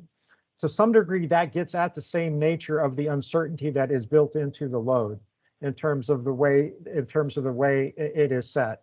That said, the question to some degree is we need to do a similar sort of thing when we're thinking about renewables and how renewables count and how they should count. The way we've been thinking about it is basically to say that we've been thinking about it as taking the load and then essentially applying to calculate the net load. It would be on some expected basis of what the output would be of the wind and the solar. And so, that's the short answer essentially to the question in terms of how we're thinking about, or at least how I've been thinking about it. That's not to say that there isn't other ways to do it, and we certainly are open to the discussion about how to be thinking about what the calculation should be and how the calculation should be done. Thank you. Yeah, quickly, Peter, this is Greg Klaatt, and just to follow on these last couple of questions, something that we haven't touched upon yet, but I think is going to be particularly relevant is the role of the Energy Commission. And we'll talk about this more in the workshops on allocation, but some of this can potentially be captured by the Energy Commission's process, right, where they look at the need and then allocate it across LSEs. That I think it's a foregone conclusion that the Energy Commission's job is going to become more complex as a result of moving to a different framework. And then the question is how complex does it need to be to ensure relatively fair outcomes, right, when you get to the end of the day in allocation? But there are probably a couple of different ways to address it.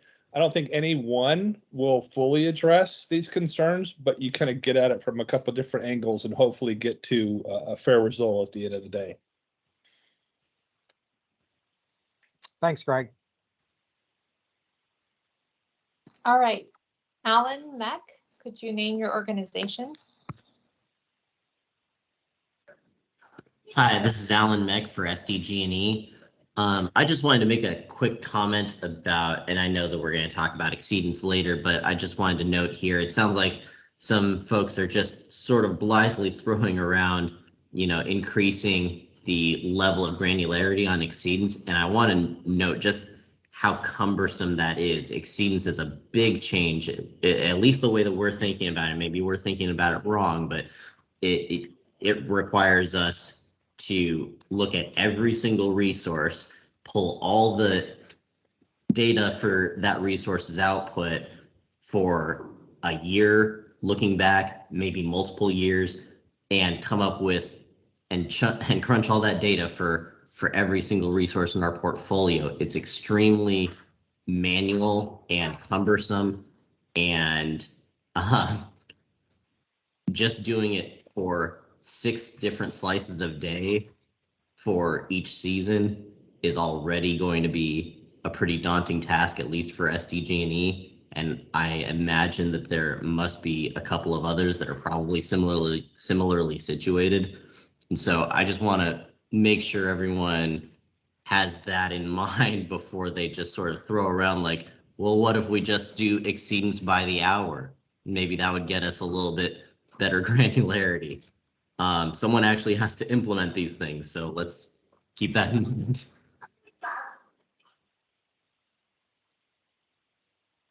Yeah, thanks, Alan. I mean, you're right in that you're pointing out that all of what we're talking about and designing here actually has to be, there has to be work behind it essentially to implement it. And we can't lose sight of the fact that there are implementation challenges and questions about how that might want to take place. Got a handout from Nick Pappas. Hey, thanks, Lisa. This is Nick. I'm going to be presenting on exceedance this afternoon. I've been kind of debating whether or not to jump in here. I'll just note, I think a lot of these questions are really important on the sort of difficulty aspect. I'll demonstrate this afternoon sort of what it looks like when you do it on a batch basis for all of the same resource type, or do some differentiation. But I think big picture, we all should be thinking about, we've got a lot of 8760 problems, and we all need to get comfortable with, programmatically doing analysis, whether that's hour by hour, slice by slice. So I can parse that out a little bit this afternoon. I also just want to ask for, since there's been so many kind of exceedance mentions, if I don't come back to some of the topics you all have flagged in this session, just nudge me this afternoon. Yeah, thanks, Nick. Nick is going to present on this afternoon, and he should be able to. We can discuss these issues at that point in time. There were a couple of comments put in the chat. I don't know, Sergio, if you want to voice that. To some degree, where PG&E is on the whole slice of day and how it is set up and what it looks like. There's probably very little that is absolutely determined in terms of exactly what the parameters are and how it'll work. And really what we're seeing is it's very much part of this process, this workshop process, that we want to get basically input from others to sort of think about how it best can work, and what the right way is to be thinking about it. So it's, to answer your question that you put in the chat, for the most part, it's all open for discussion in terms of the way it is handled and the way it is and how we're looking at it. There's also a comment from an unknown user. I'm not quite sure who the unknown user is. If you are going to put something in the chat, one of the things we would like to do is to make sure that people do identify themselves in terms of representing the comments they're saying and what they're putting forward. It says, this slice a day proposal probably eliminates the need for net load, and we can return to a full metered load. I'm not sure that that's actually the case. We'll have to think about that and have to talk about that in terms of how it could be set up and how it might look. Okay, so Richard, I don't know, does that answer your question, if you had a question? Okay.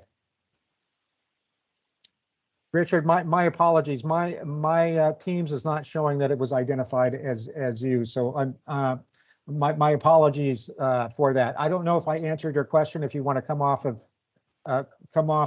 of mute to be able to get further elaboration, or if you want to bring it up later, that would be, either of those would be fine. Yeah, this is Richard McCann. No, I think that you answered the question. I just wanted to point out that that's a possibility. Yes, it is a possibility. It is definitely a possibility, sort of under this type of framework, depending upon what the parameters are of how we choose to sort of put it together and implement it. Any other questions? Comments? Peter, I may have missed it. Did you address Sergio's question about the MOO? Well, I thought I did, Greg, in terms of saying that the MOO for the most part is, let me say a little more about that, because the MOO for the most part, from our perspective, is set essentially by the ISO and is determined by the ISO. And our understanding of it, we put it on the slide as being 24/7. It's not really 24/7 at the ISO, because the ISO does not require resources that cannot produce, and they know they cannot produce, to be essentially bidding in their market. In particular, things like solar resources at night, they are not required essentially to be offering into the market. And for a lot of resources, it's basically as available in terms of what that is, in terms of the must offer obligation. The must offer obligation for the most part is, again, something that's determined by the ISO. It's not something that we're necessarily trying to change here. It might be something that the ISO may consider, depending upon what we might come up with here. But it's not something that we're making any sort of determination about in the discussion here, or at least the thinking about the discussion here. And so how that impacts essentially the counting, again, the counting might do something if we're going to continue to rely on an exceedance. There might be something that is done for an adjustment on the exceedance. All of this, I think, is to some degree really a lot more detailed in terms of the way it might work and how it could work, and it's related to resource counting. And resource counting, again, is something we will be taking up in workshops 3 and 4 in much greater detail. And so I want to sort of say, would we consider something else? Again, PG&E's position is everything is pretty much on the table, or almost everything is on the table in terms of what we would consider or not consider. And again, it needs to be as a group discussion what we would think and what we would think might not work. So I hope that Sergio addresses your question. If it doesn't, you can come off and mute and let me know if you'd like further discussion of this. Yeah, it does address it for now. I think we can talk about it when we get closer to those topics on the workshops. I'd love to hear the perspective of the ISO on the feasibility of those changes, but thanks for that, Yep. Peter. Yep, okay.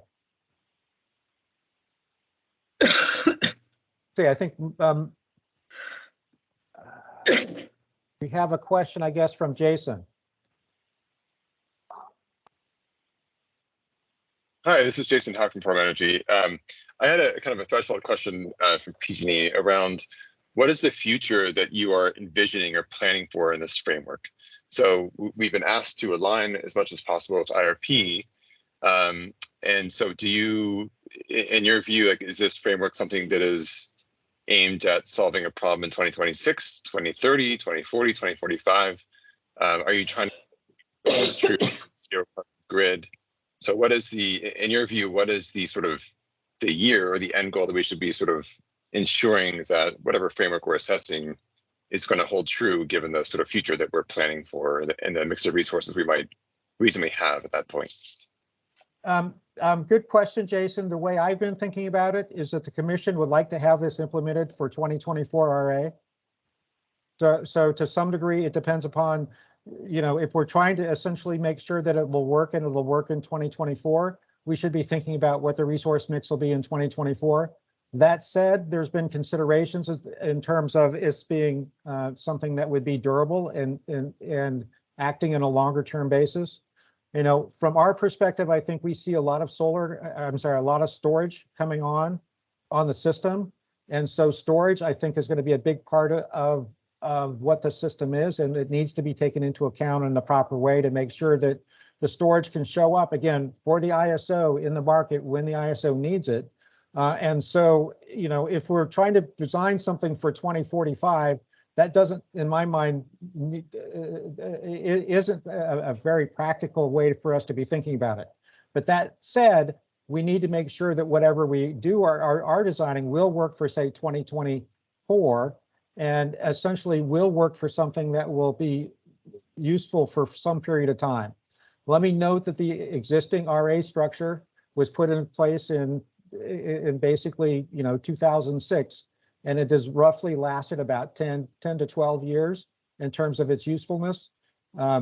That said, we're hoping to basically have something in place that could be a bit more adaptive and could be working well, certainly when it's implemented in 2024 and perhaps say to the 2030 to 2035 timeframe. But in terms of looking at the resources and how the resources, you know, we don't determine that in the RA proceeding. We are pretty much just trying to set up what it'll look like and how it'll look like for essentially making sure the resources that do exist show up in the market. Is that helpful, Jason? It does help how you're thinking, explain how you're thinking. Yes, I appreciate that. I think there probably are some elements of that that are maybe worth more discussion. I mean, the commission said they want a proposal that's implementable by 2024, and should. But I think there's an open question around how should that align? How should the program align with IRP? And I think it is true that there is some bit of tail wagging the dog in terms of how the design of the RA program influences the resources that get selected and how they're valued. And so I would be curious to think, as we think about your proposal and others, how we can ensure that even if RA is being maybe designed for more near term for use, it's setting the right sort of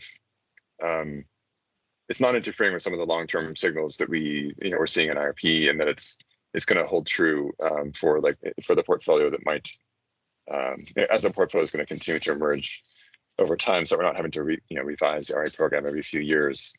But more on that later.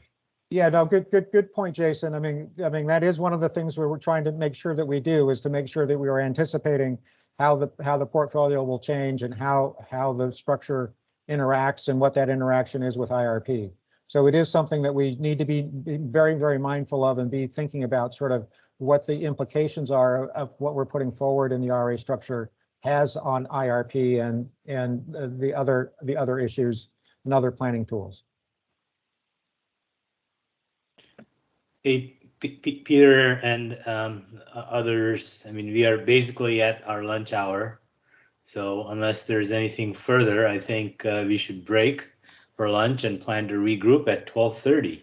Is that the plan? I think that's the agenda. So yes, I think that works, Deval. And I don't see any other hands up right now, so I think that this is a great time to just pause. Was someone about to say something and I might have spoken over them?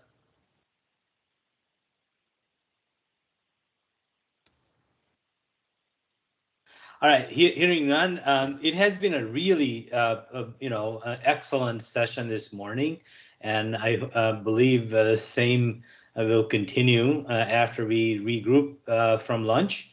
So why don't we take a half-hour break and see you all back at 12:30.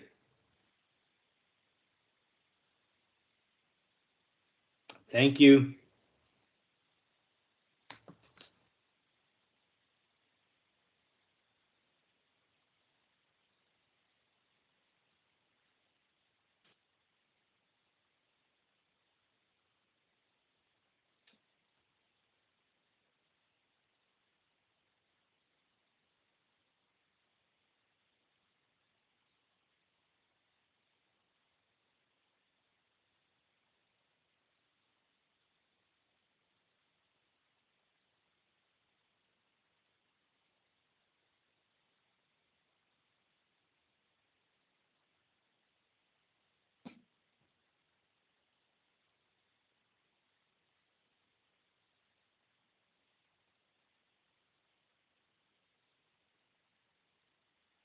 But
Hey everyone, this is Deval Dagley from Southern California Edison.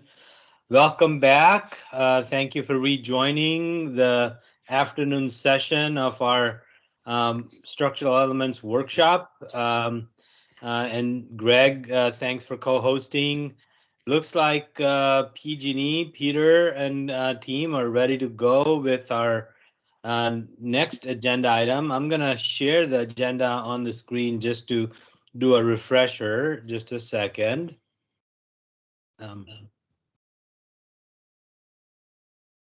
Okay, so just a quick review.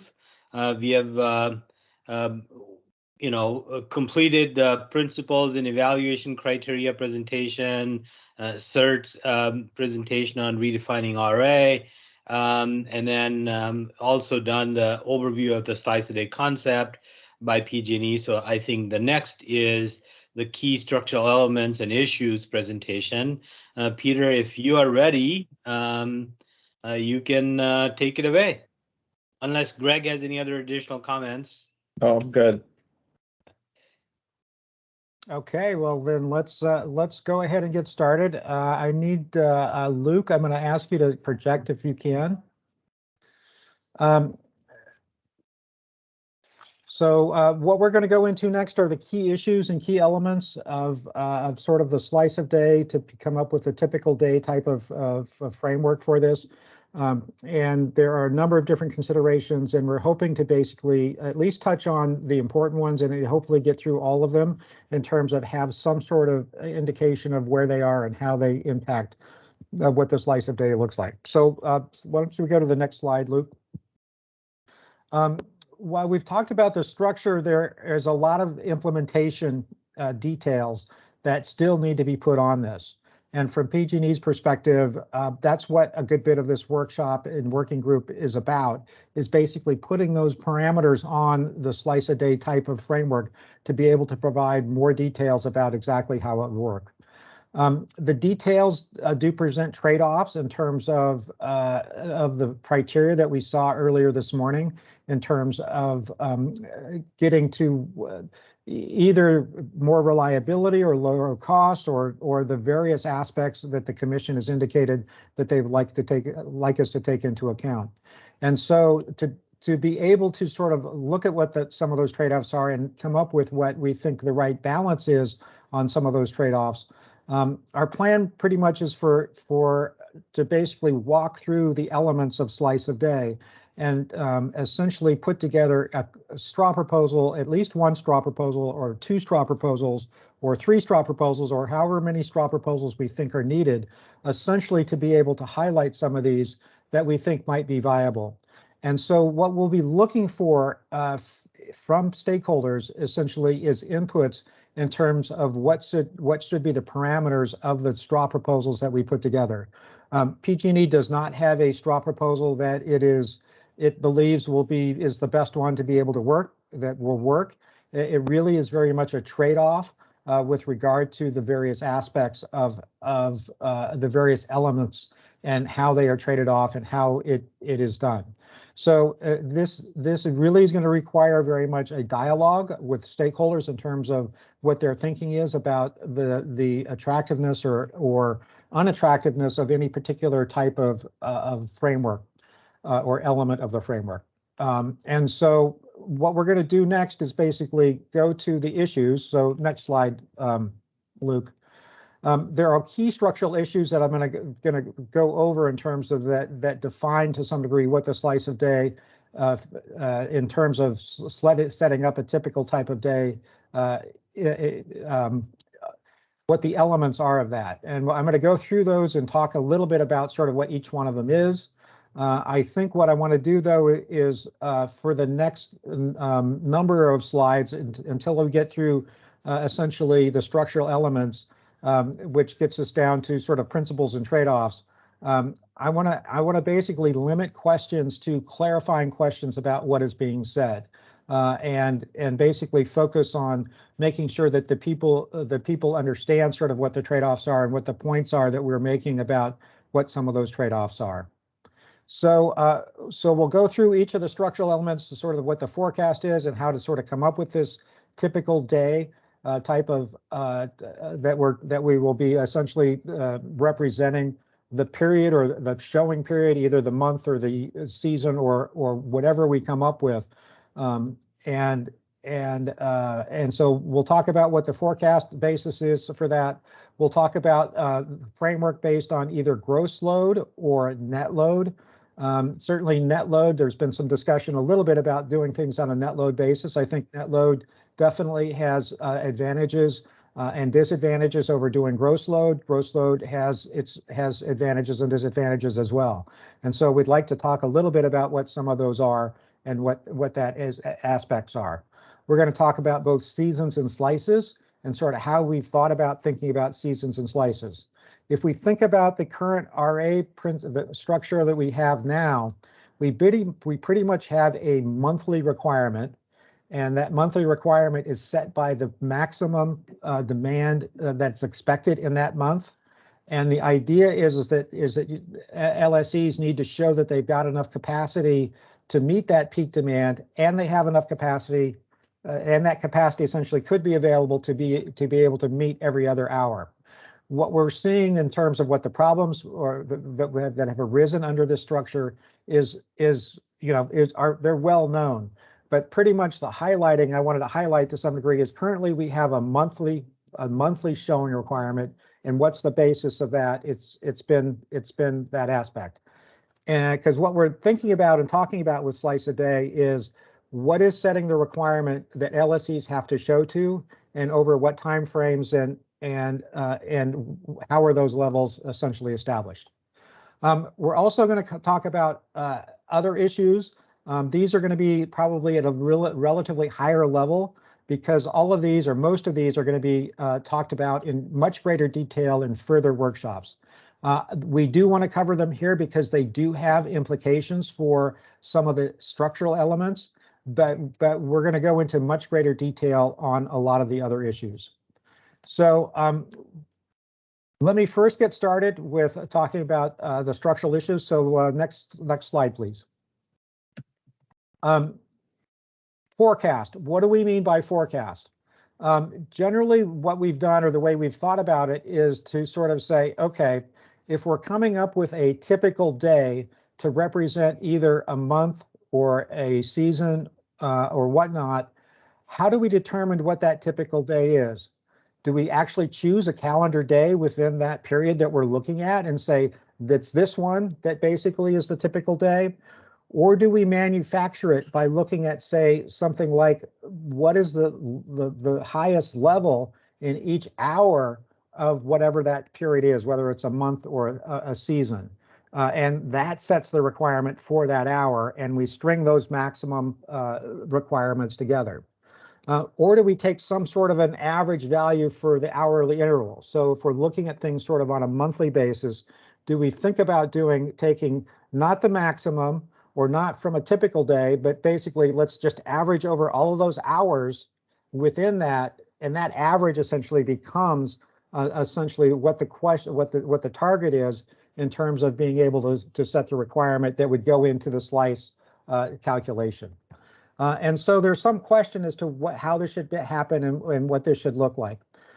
We also need to be thinking about how the IRP is looking at sort of what they're planning towards, whether it is if it's on a probabilistic basis, and to what degree it's on a probabilistic basis, and for the most part coming up with probabilistic aspects for how RA counting should be done. We can think about doing that.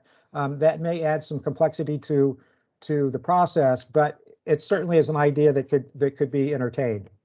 So let me first talk a little bit. I've talked about sort of, there are three things, there's the options there. One is basically a maximum value in a month for each hourly interval. And I'm going to talk about monthly values now, largely because monthly values are the things that we currently are procuring to. We're procuring capacity for a month, and we're showing it for that entire month. And so I'm going to be talking about months and as sort of a unit of showing. as you'll see later in the discussion, it doesn't have to be that way. It basically could be seasons where you're putting months together, and these same concepts essentially could continue when you're thinking about on a seasonal basis as well. And you'll see some interplay between those types of things. So the three that we've talked about, one is a maximum value in each hour interval. A second one is a worst day, which basically is the highest load level identified by a particular hour.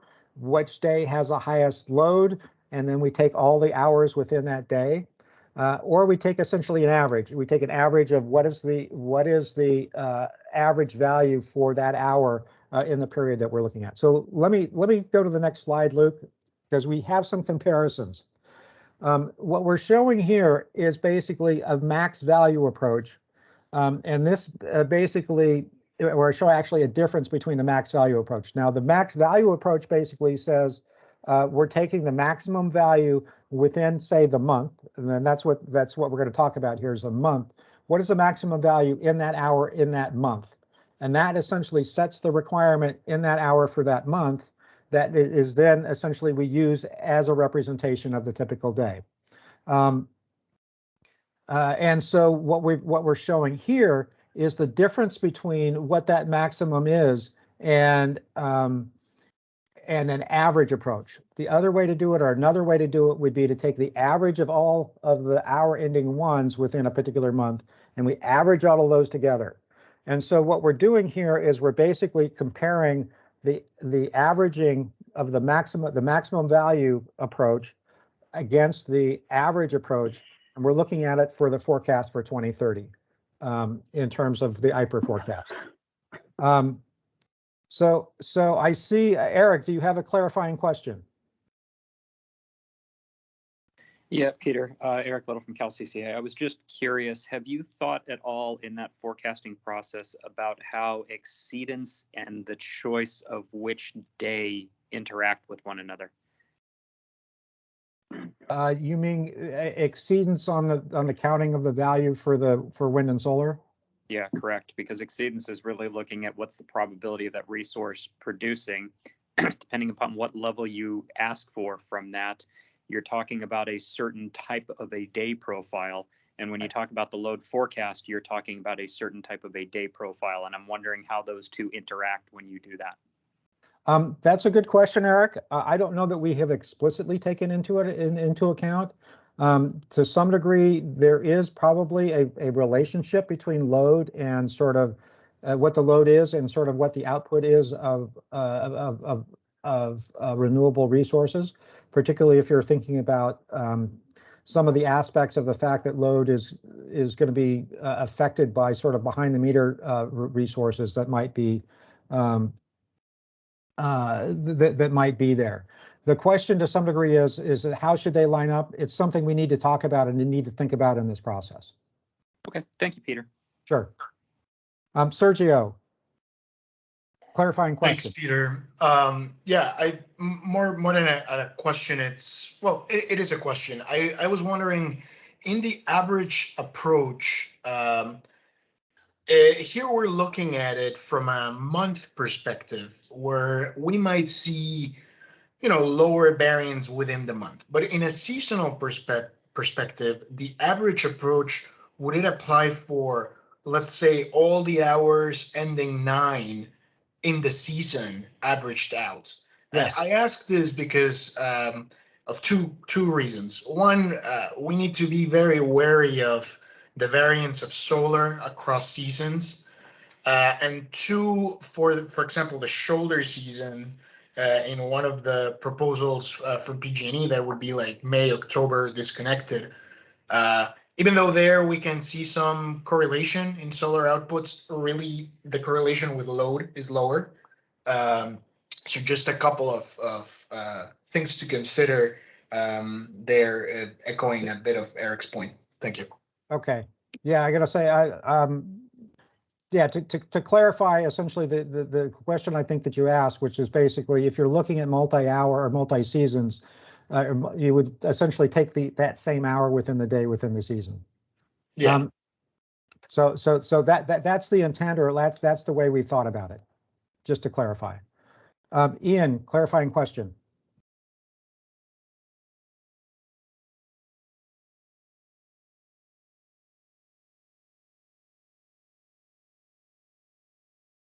Ian White, do you have a clarifying question?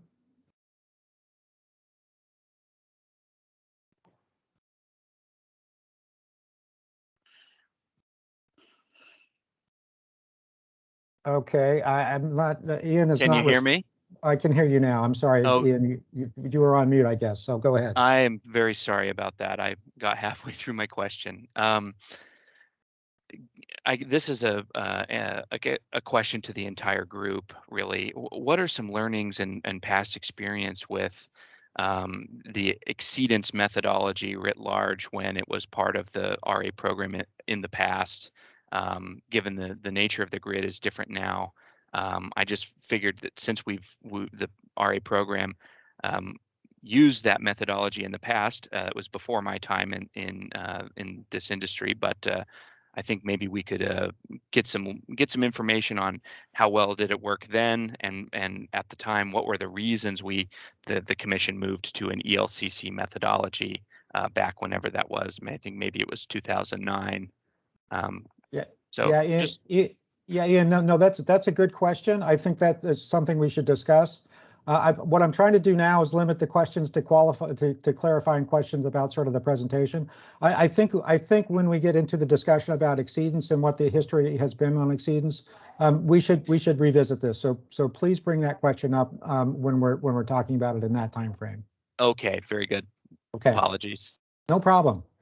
Doug. Yeah, this is a fascinating question, and I'm wondering whether you have any analysis to relate this choice to loss of load expectations. Like, which one gets us closer to 0.01, which I guess actually can't really be answered because it depends on the rest of the methodology and like what kind of planning reserve margin and so forth there is. Yeah, no, Doug, haven't done any analysis on that for the most part. It is a question that I think there is an interplay essentially between sort of what level that we're looking at and how we're defining what things are, and essentially how that shows up in terms of the reliability analysis.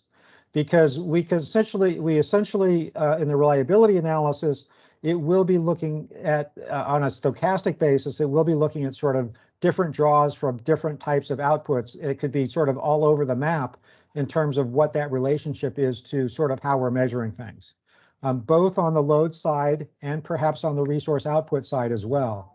And so there is going to be, to some degree, a relationship between the two, and it's something that we'll need to pay attention to in terms of how it works. But we need to keep that in mind, I think, when we're thinking about, how much extra do we want to sort of, how are we thinking to some degree about how what we choose for measuring either the load or the level of exceedance, how much impact that has on what the reliability is going to be and how much we actually are procuring.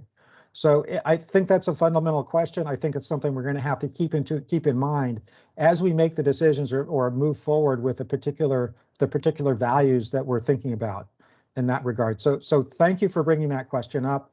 I think that it is something that we'll have to consider, and we'll have to consider it in terms of how much more do we need to be able to take care of the uncertainty that we were wrong on the low side. And so again, that goes right into the loss of load of expectation type of thing. There hasn't been any analysis done from my perspective, or at least that I'm aware of. But it is something I think that does need to be taken into account, as we heard this morning.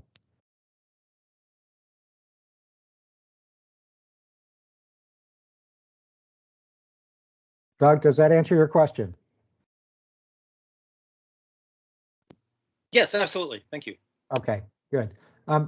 Stephen Keene.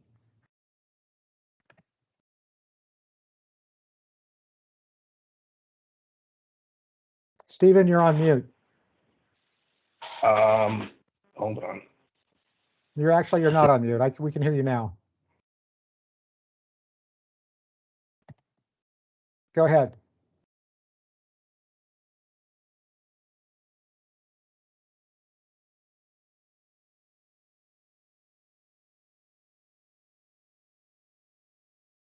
Stephen, we're not hearing you. Are you on mute?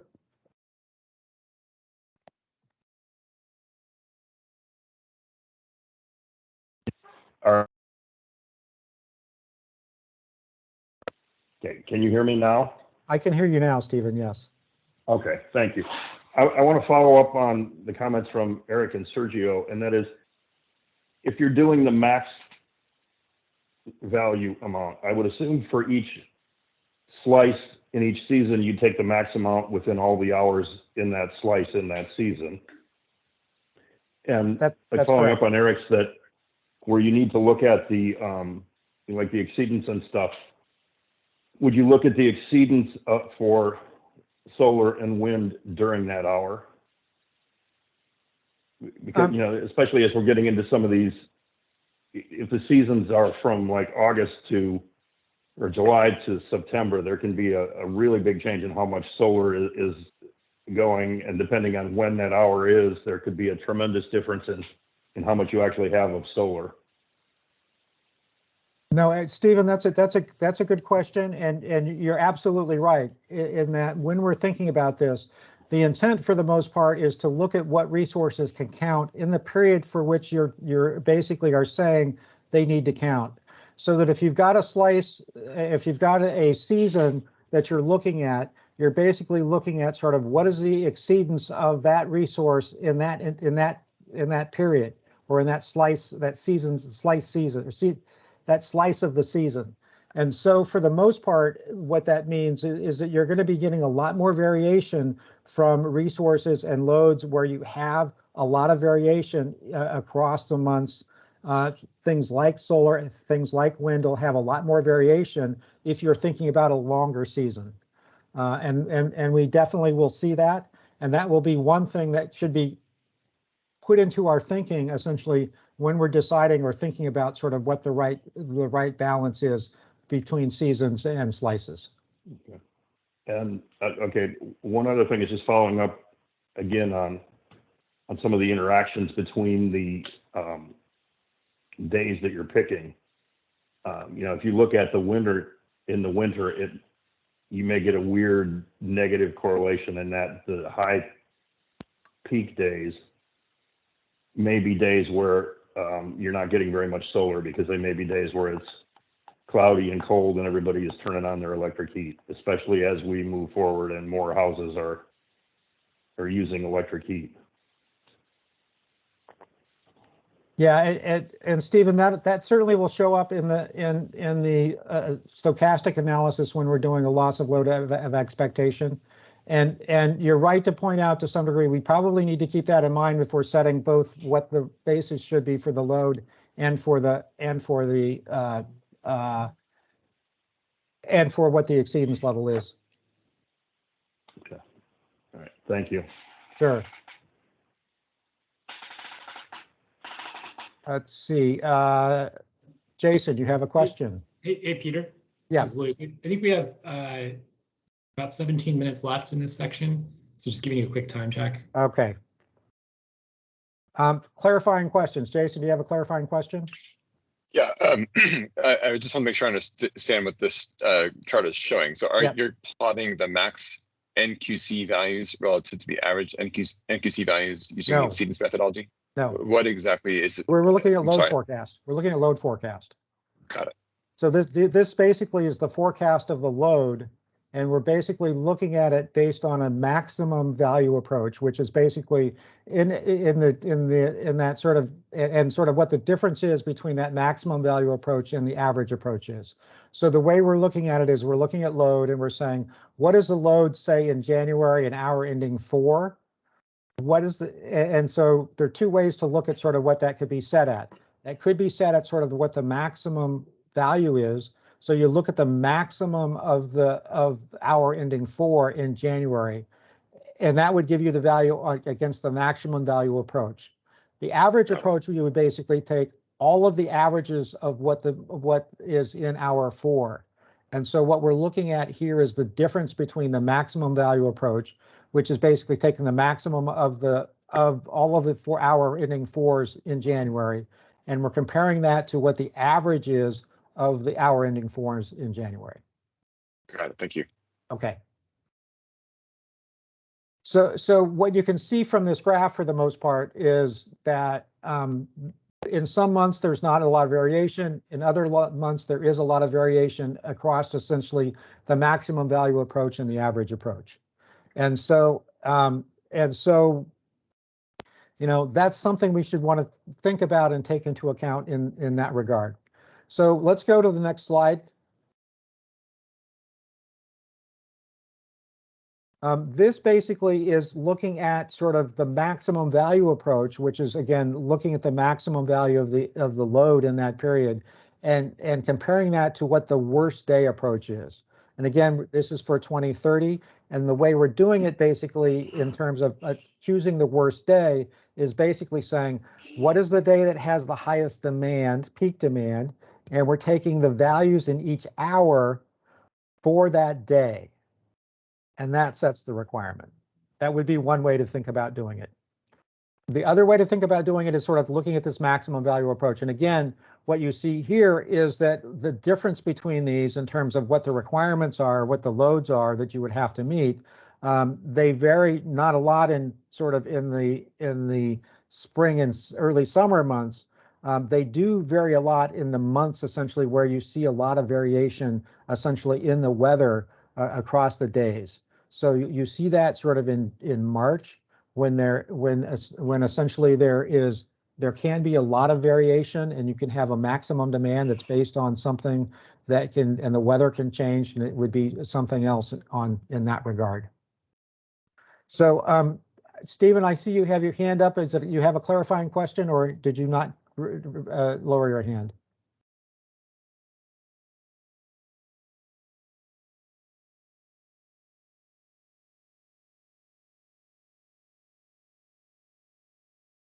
Hearing no question or response, let me move forward with the next slide. Yeah, you're right. I forgot to lower my hand. Okay, no problem, Stephen. Thank you. The next issue to some degree is should the slices be based on a gross load or net load?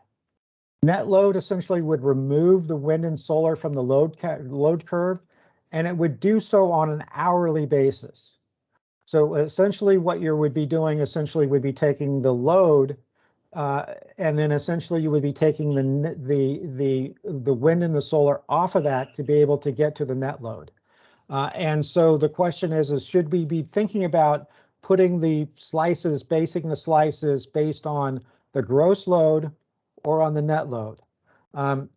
What the net load does is it matches the variation in each hour with what the output is expected, either on an exceedance basis or sort of how we set up that sort of how much is each you know of the wind and solar resources going to be able to count in a particular hour.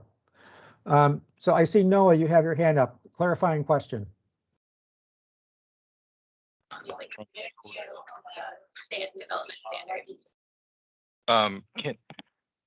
I'm wondering whether the question is it gross load or net load versus whether it should be gross load and or net load.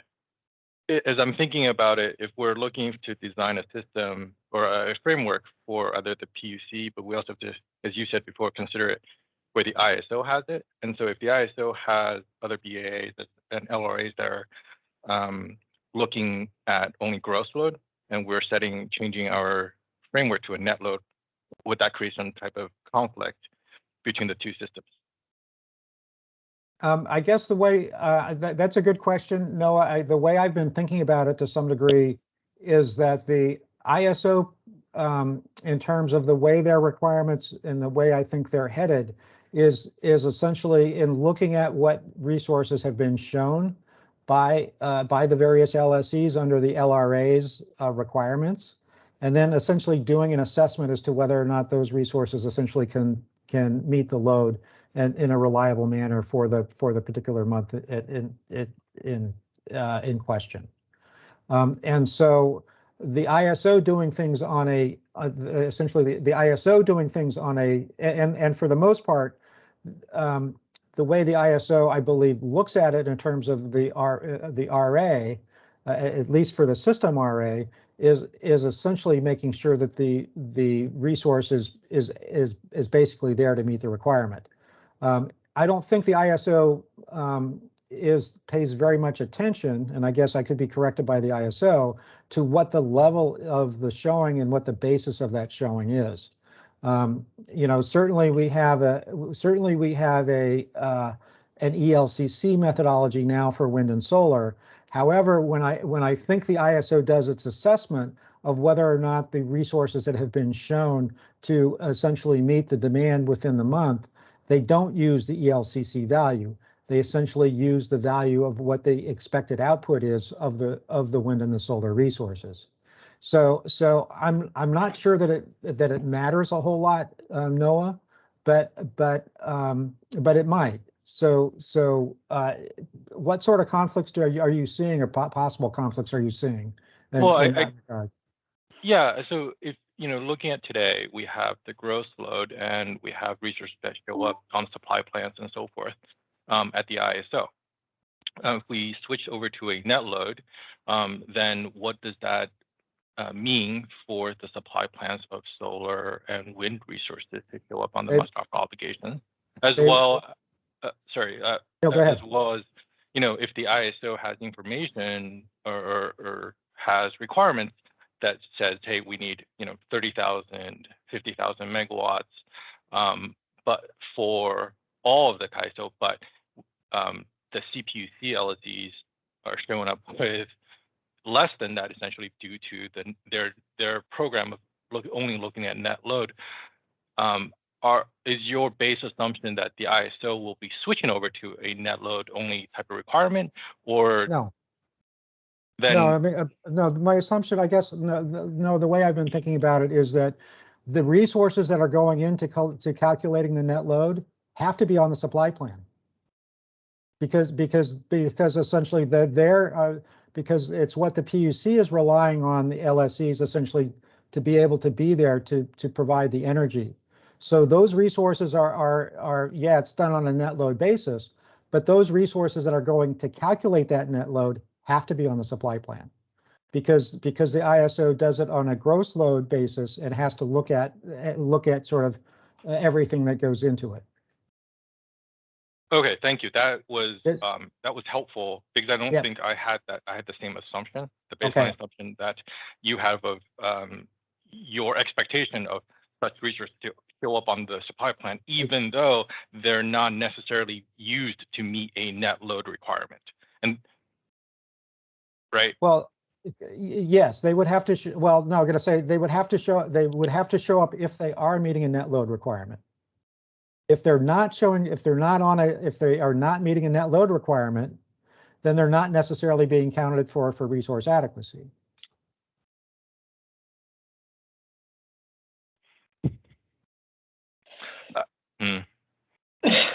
That's a little bit. It's a little bit of is that confusing? It's like a circular reference of we are targeting a net load requirement, but that net load requirement is based off of the gross load requirement minus the wind and solar, which will still show up on a supply plan. Correct. Okay. To some degree, the load that needs to be met by the system is not the net load; it is the gross load. And if you're relying on essentially resources to wind and solar resources essentially to be able to provide output to be able to meet that, then essentially that's what essentially needs to be shown on the supply plan in terms of what is going to meet the gross load.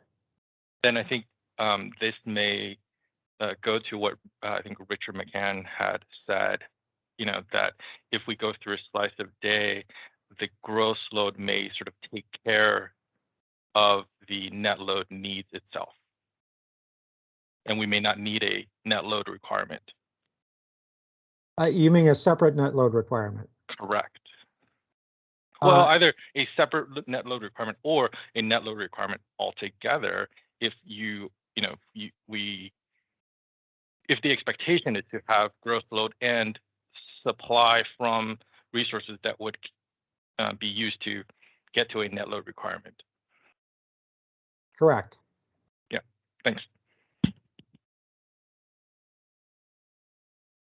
Okay. Other very helpful though in terms of certainly being very explicit about what the thinking is and how the thinking would work to be able to mesh a net load type of showing and how that would feed into what the ISO would want to see on supply plans or on shown by the LSEs. So the LSEs, I guess the point to some degree is if the LSEs are relying to some degree on wind and solar to meet some of their load, then essentially that wind and solar needs to be shown on the supply or on the RA showing that would be shown essentially to the ISO.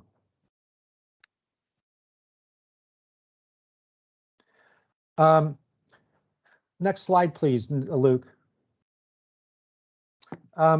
The wind and the so what we have here in terms of thinking about whether the requirement should be done on a gross load or a net load basis, the wind and solar profiles, well, at the top of the graph, what we have is basically a gross load in terms of what the profiles are of the output from the resources, particularly the wind and the solar. The solar has much more shape.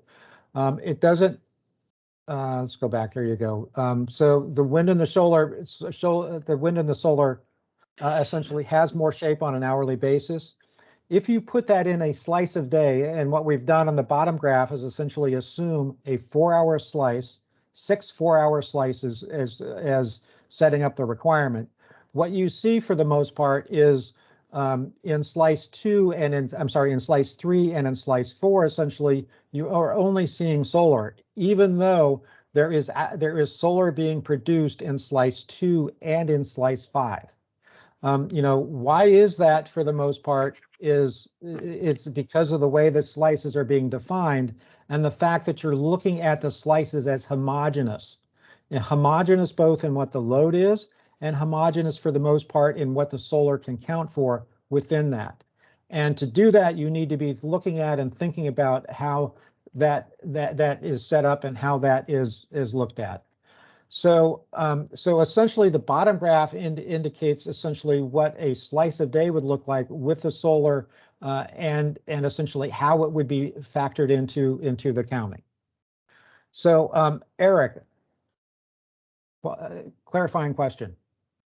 Yeah, Peter, just wondering if you guys have thought about how this evolves over time, right? If we start looking at SB 100 types of goals and going to zero emission from the electricity sector, these slices become pretty critical, right? And I'm curious on durability, because I know that was one of the principles here, how this has to evolve. Basically, does the slice definition become the next MCC bucket argument?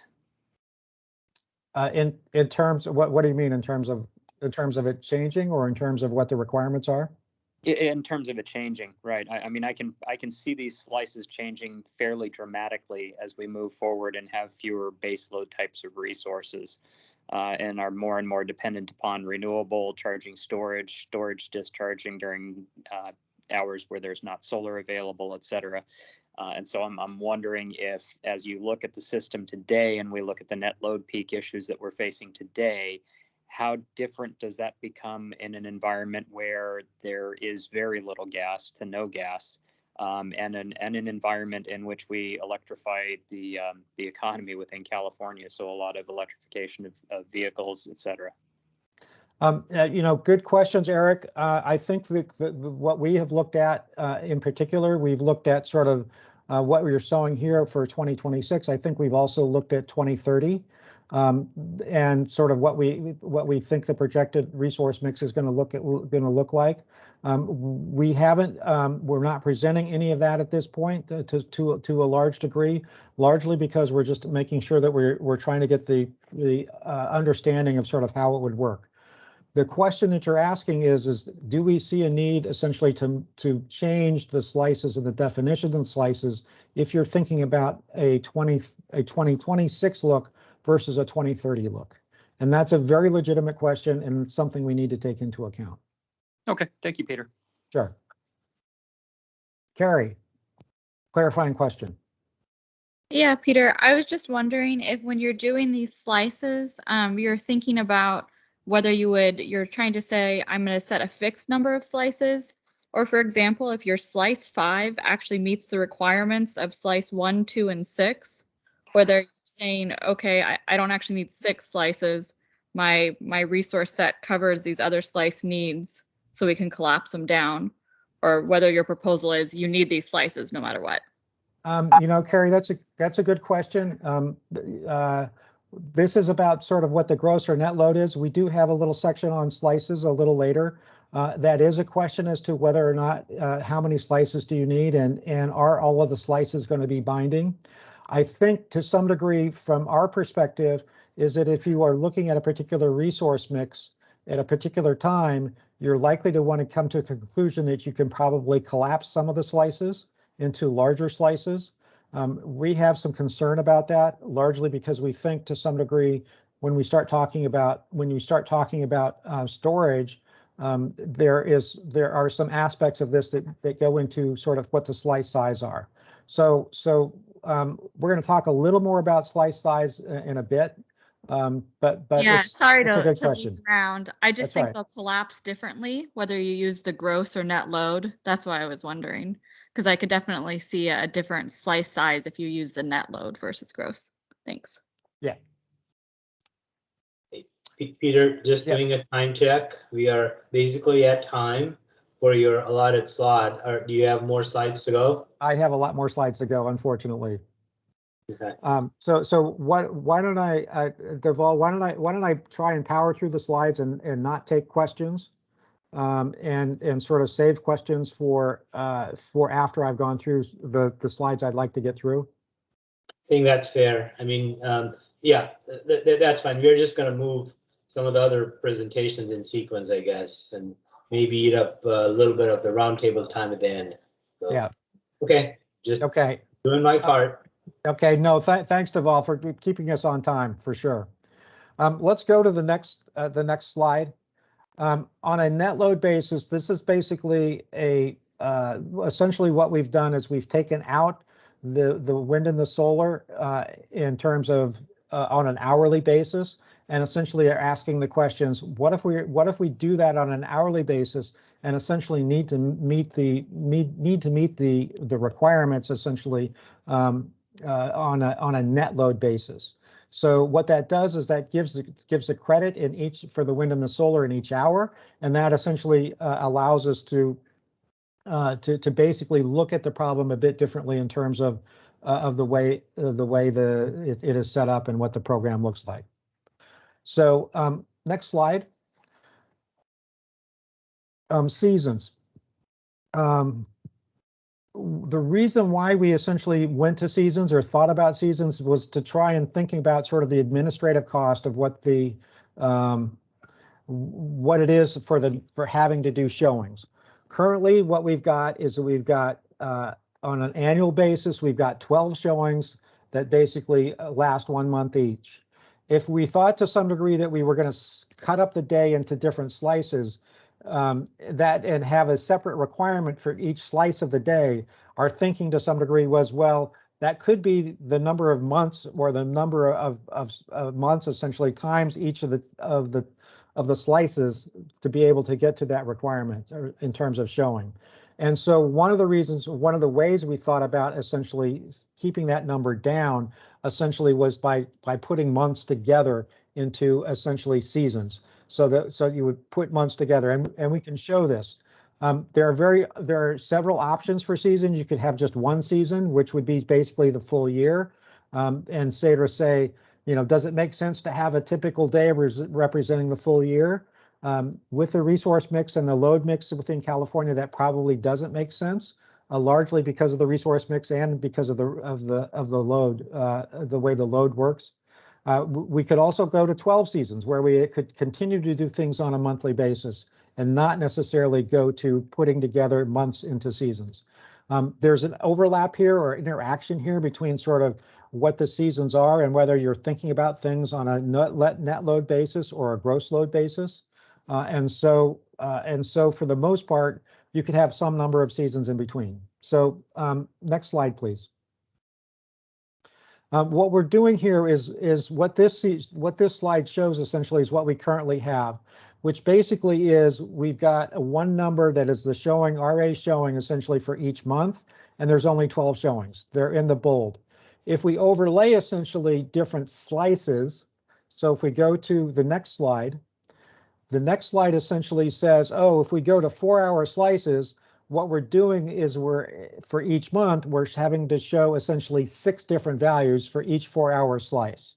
If we're going to make sure that we capture what the output is in each hour of the day. And that ends up with 72 showings that have to take place to be able to meet those 72 different requirements across the year. Also, and one way to cut that down, as I indicated, was basically to put things together in slices. So if we were to go to the next slide basically shows that if you put, and this is just putting the 3 months together on a calendar basis. If you put the 3 months together and sort of pick the maximum basically value within that season slice as setting a requirement for the entire season slice, essentially you could cut down the number of showings to 24. However, when you do that, as you can see in this graph, is you've got a lot more variation in the hours within your season slice. And that is of a concern largely because you could have 1 or 2 hours that could be sort of somewhat outliers that could be setting the requirement for the entire season slice. And you may not need that much in any of the hours within the slice.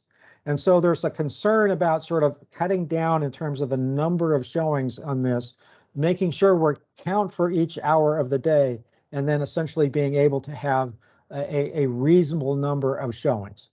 And so the idea to some degree of seasons is basically, do we want to think about if we're going to make sure we've got capacity in each hour and have a requirement based on hourly slices? Is there essentially a way that that we can do it, cut down that number by looking at seasons? So let me go to the next. Under the net load variation, what you're going to see under a net load depiction, which is basically where we've taken the load out of each hour. I'm not going to talk about this, and we keep the seasonal. What that does is that reduces the variation within a good amount of the variation within the seasons, each of the season slices. Why is that? Because you've got a lot of variation that's essentially coming from the variation in the output from the wind and the solar.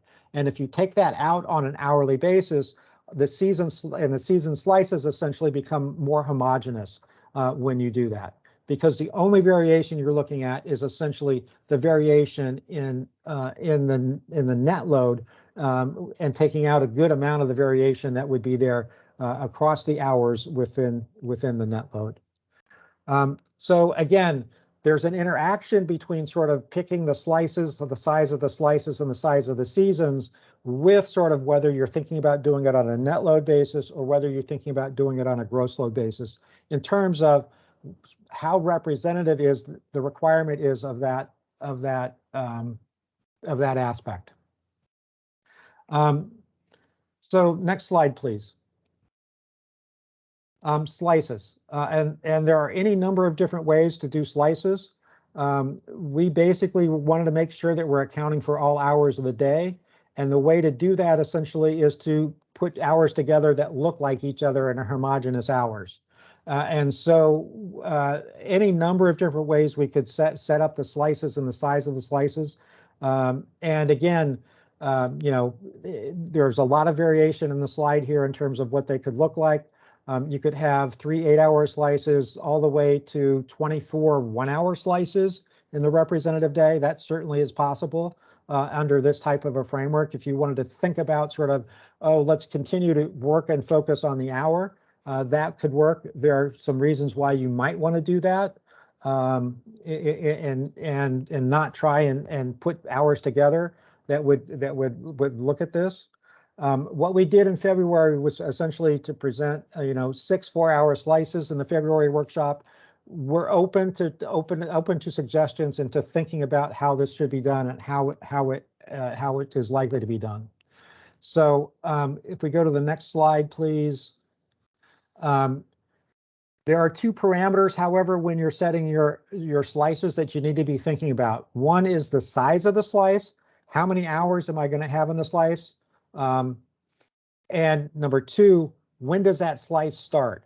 Because if the slice starts at a different hour and you're cutting it in sort of equal pieces, that essentially has an implication for whether resources can count or not count, particularly when you're looking at it on a gross load basis.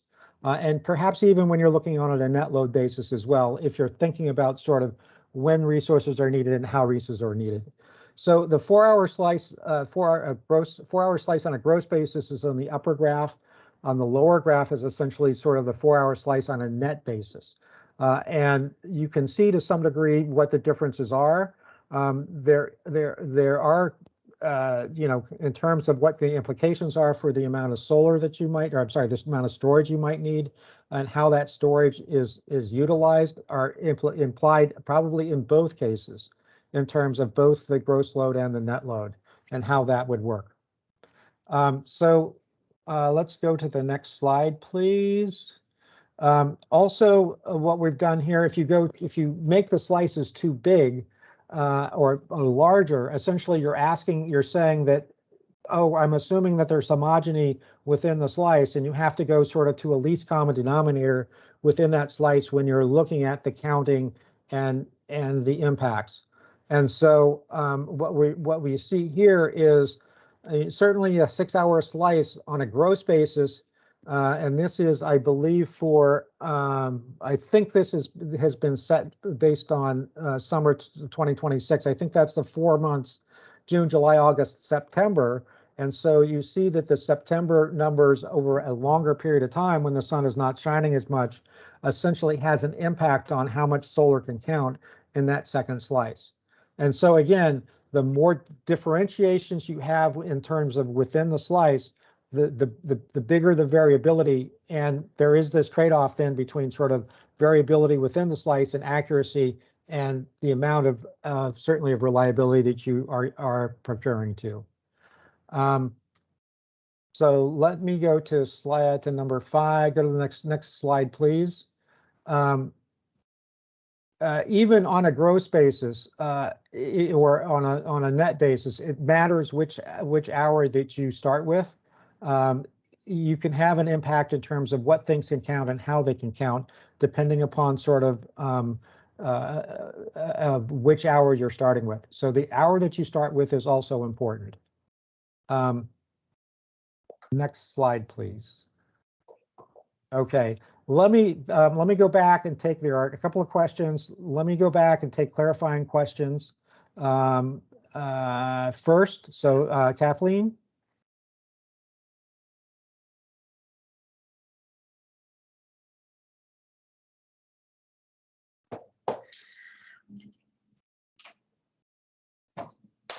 Kathleen, do you have a? Can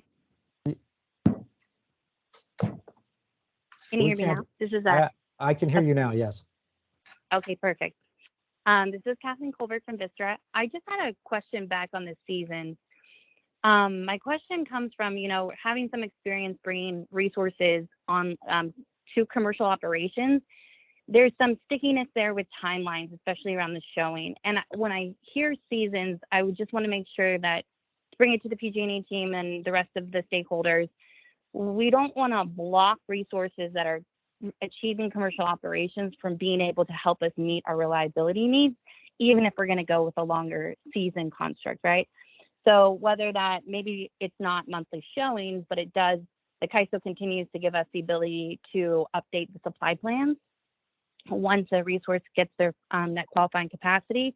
I think that could be really beneficial, both for developers who are bringing assets online, but also for LSEs. If you happen to be short and exposed to any penalties, then it can allow you still to cure that, even if we're in the middle of the season. So I just wanted to flag that. Yeah, no, I'm going to say that's a good point. And I think for the most part, we're not thinking the ISO would change the way it's looking at the monthly construct here, even if we go to seasons. And so certainly the supply plans are done on a monthly basis and not necessarily on a seasonal basis, even though the RA showings would be done on a seasonal basis. And so that's a good point, and that is something that I think could be accommodated but we do need to keep that into mind when we are thinking about seasons and what the definitions are. Great, thank you. Sure. Julia.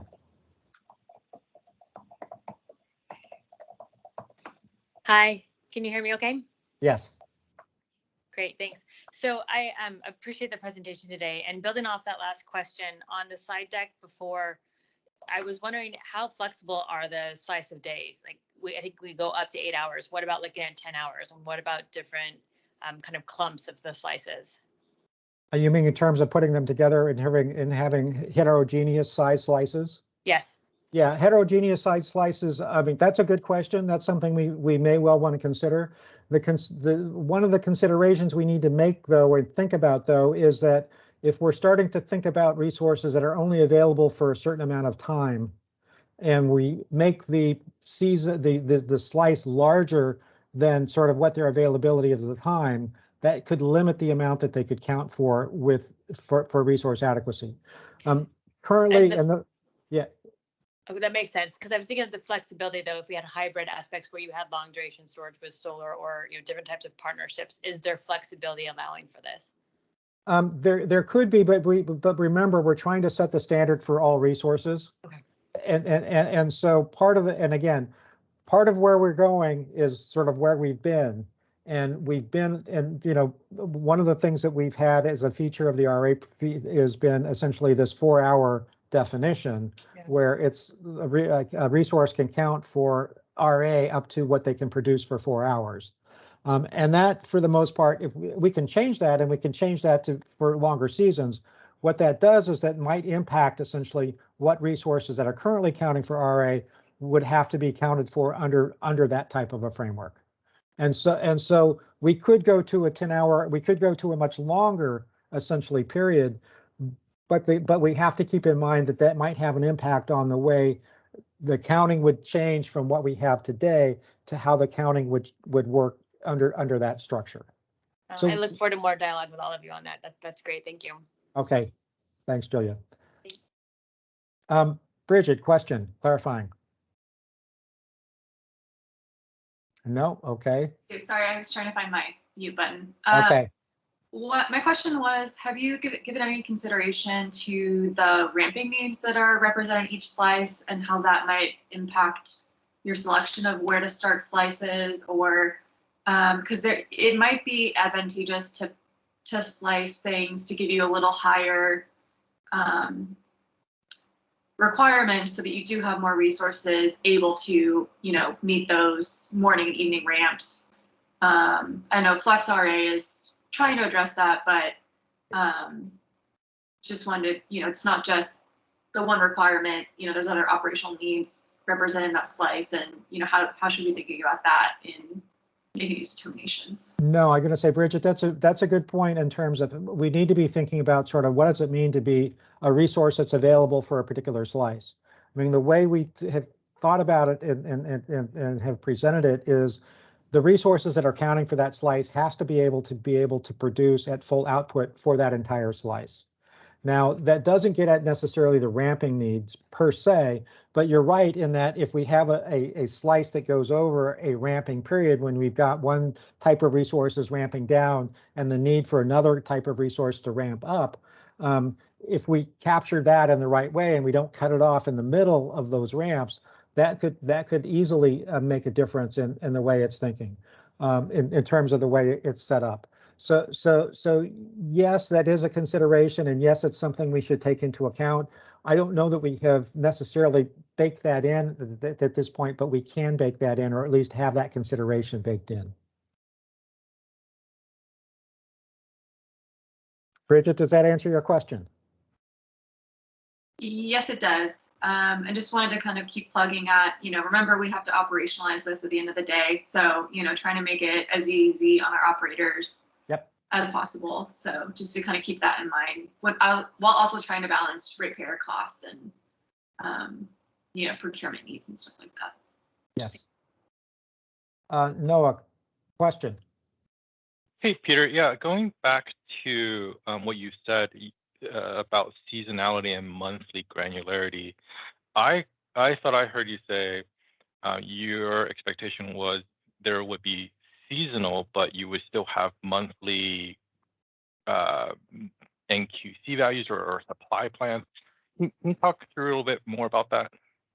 Yeah, the ISO's RA program, basically, they want to basically see what they require at this point for supply plans and RA plans, essentially to be filed 45 days before the month starts. And so we're not changing that those RA plans and those supply plans would have to be filed on that time frame under this proposal. The showings in of the seasons might, doing it on a seasonal basis, that would change the showings at the PUC, but it wouldn't necessarily change the showings that the CAISO currently has on the time frame that they're currently working on. Okay, is that helpful? So maybe it sounds like you may be changing requirements and how NQCs are valued, but you're not proposing to change how the structure of going into the CAISO of supply plans would be. Therefore, things like if a season were Jan through March, then the RA requirement would be sort of static for all those 3 months, and you would still have monthly showings.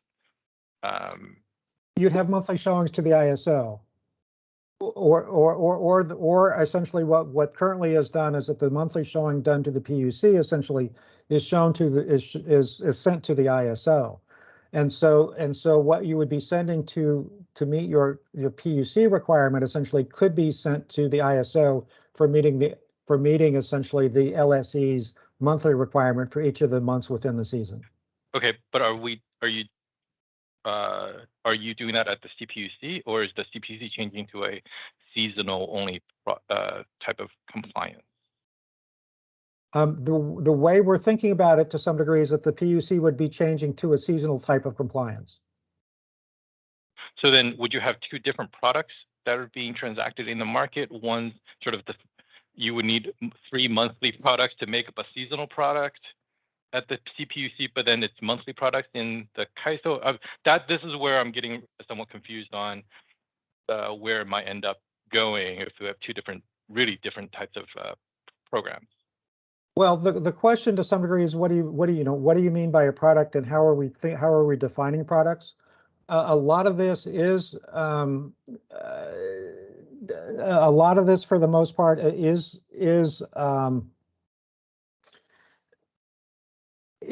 thinking about sort of how do we do transactions now. I mean, certainly the RA transactions to meet the PUC requirements. The PUC requirements are monthly requirements, and we generally think about transacting to meet those monthly requirements on a monthly basis.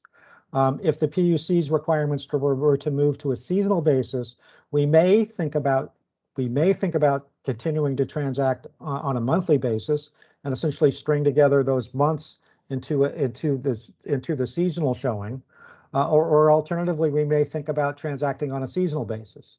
How the market reacts to this and how it is set up, all of that is part of the transactability. And it is a consideration we need to make, and it's a consideration that we need to think about when we're deciding sort of how many seasons we want, how many slices do we want, and how are we thinking about how they're going to be holding together. Right. Okay. Thanks for that. Yeah. I guess my sort of immediate reaction to that is we should have the two programs to be consistent, and so if we're not making changes on the CAISO side to go to seasonal and make it stay monthly, then we should really think about whether or not we ought to create a seasonal type of requirement versus setting 3 months within a month within the season to be the same requirement itself. So something like that, rather than having two completely different types of compliance requirements as well as potentially products for it.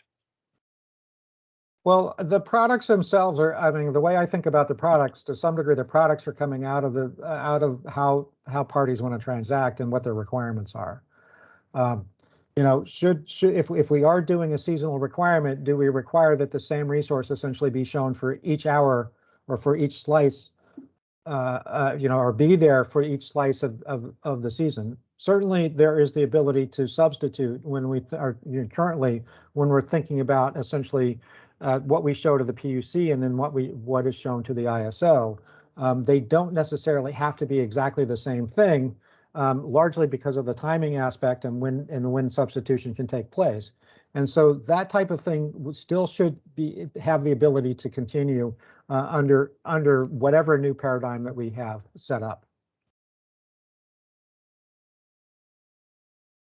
Doug, question.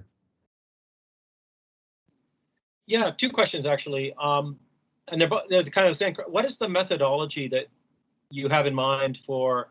I think the first question is on seasonality versus monthly. You know, of course, if you're setting it at a seasonal basis, there's a real risk that we over procure for the other 2 months if there's a lot of intermonthly variation. So we have to know, like, how do we choose between one and the other? And then, of course, kind of the same question for the slices, like, what's the actual methodology that's proposed to assess the starts and durations and number of slices? Like, how is the CPUC Energy Division actually going to do this? Well, let me turn that. I mean, I heard two questions there. One was sort of how are we going to determine these things, and then the second was how is the Energy Division essentially going to assess it? Were there two questions there or just one? Sort of. Well, I was assuming the Energy Division would do the actual calculations for like when the start and end of each slice should be. Maybe I was wrong about that. No, I guess the way I've been thinking about it is that if we want to propose a particular slice, a particular starting point and a particular ending point for a slice or a season, that's what this process is about. That to some degree is, we think that, you know, as the RA paradigm, we think this is what the requirement should be. Okay, so we would actually have like, we would expect the slice 1 starts at 9:15, slice 2 starts at 4:47, slice 3 starts at 10:12 and stuff. Okay, so we would have to do all that analysis, that like, because I imagine it's very data intensive to do, and I don't know who has the computational facilities to actually pull that off. But well, the question to some degree is that's to some degree we need, if we're going to parameterize the slice a day approach, those are the type of things we need to be able to essentially define and have put in front of the PUC. Now, are we going to be able to, are we going to get it exactly right the first time? We need to get it close enough so that we can live with it. Right. Without making too many adjustments. But okay, well, it still leaves us with the question of like, what is the methodology that we would use then to calculate those? That's correct. And that, you know, we're open to essentially, you know, we've thought about this and thought about ways to look at this, but we are certainly open for others to come up with rationale and analysis that says, this is the way we think the seasons and the slices should be put together. And that's part of what we're thinking about in terms of this process. This process of putting it together really is very much about what parameters do we think need to be put on this slice of day to be able to make it something that we all can live with. Okay, I'll take that as homework then. Yes, great. Absolutely. And you know, we're looking for as much help as we can get in this analysis, to tell you the truth. And we're looking for input into what that is, because we want to make sure that whatever we put in front of the commission, that it's been well considered and it's been well thought of, and that it has been well vetted essentially with parties. And so to the extent that parties essentially can bring things and win suggestions, we're very happy to take those suggestions in terms of putting the parameters together. And that's why have been thinking about it in terms of putting together proposals and straw proposals. Okay, great, thanks. Deval, I see you have appeared. Oh, I just, you know. Is it time for a break?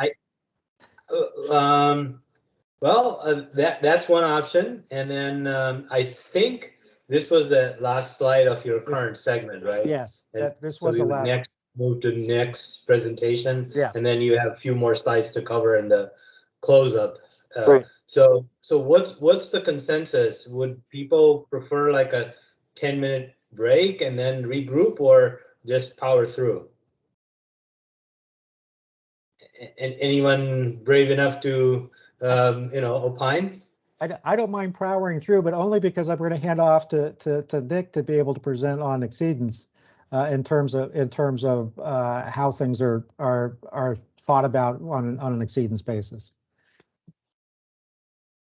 I mean, unless anyone else has any objection, and it looks like Nick is ready. In that case, why don't we plan to simply power through? And Nick, are you able to share your slides on the screen, or do you need someone else to do that? Thanks, Deval. Let me try this out. I have noticed over the last few minutes a little bit of internet connectivity issue. So if I have to dial back in via phone, I apologize, but I think hopefully this should work here. Sure. If it does not work, let me know, and I will bring up your deck on my screen and just, flip them as you need them. Great. All right, let me know. Is this coming through? Screen share? Yes. Yep, it is. Great. All right. Well, all right, take it away. I feel like this is a big act to follow, all the discussion today, and a lot has been put on this exceedance section. So I'll try to do my best. I imagine there may be a lot of questions that come out after this. But before I dig in there, let me introduce myself and talk a little bit about my involvement here. I'm Nick Pappas. I'm an independent energy consultant working with my firm, NP Energy. Appreciate the opportunity to be here today. I think many of you know me from my past involvement in RA reform over the years.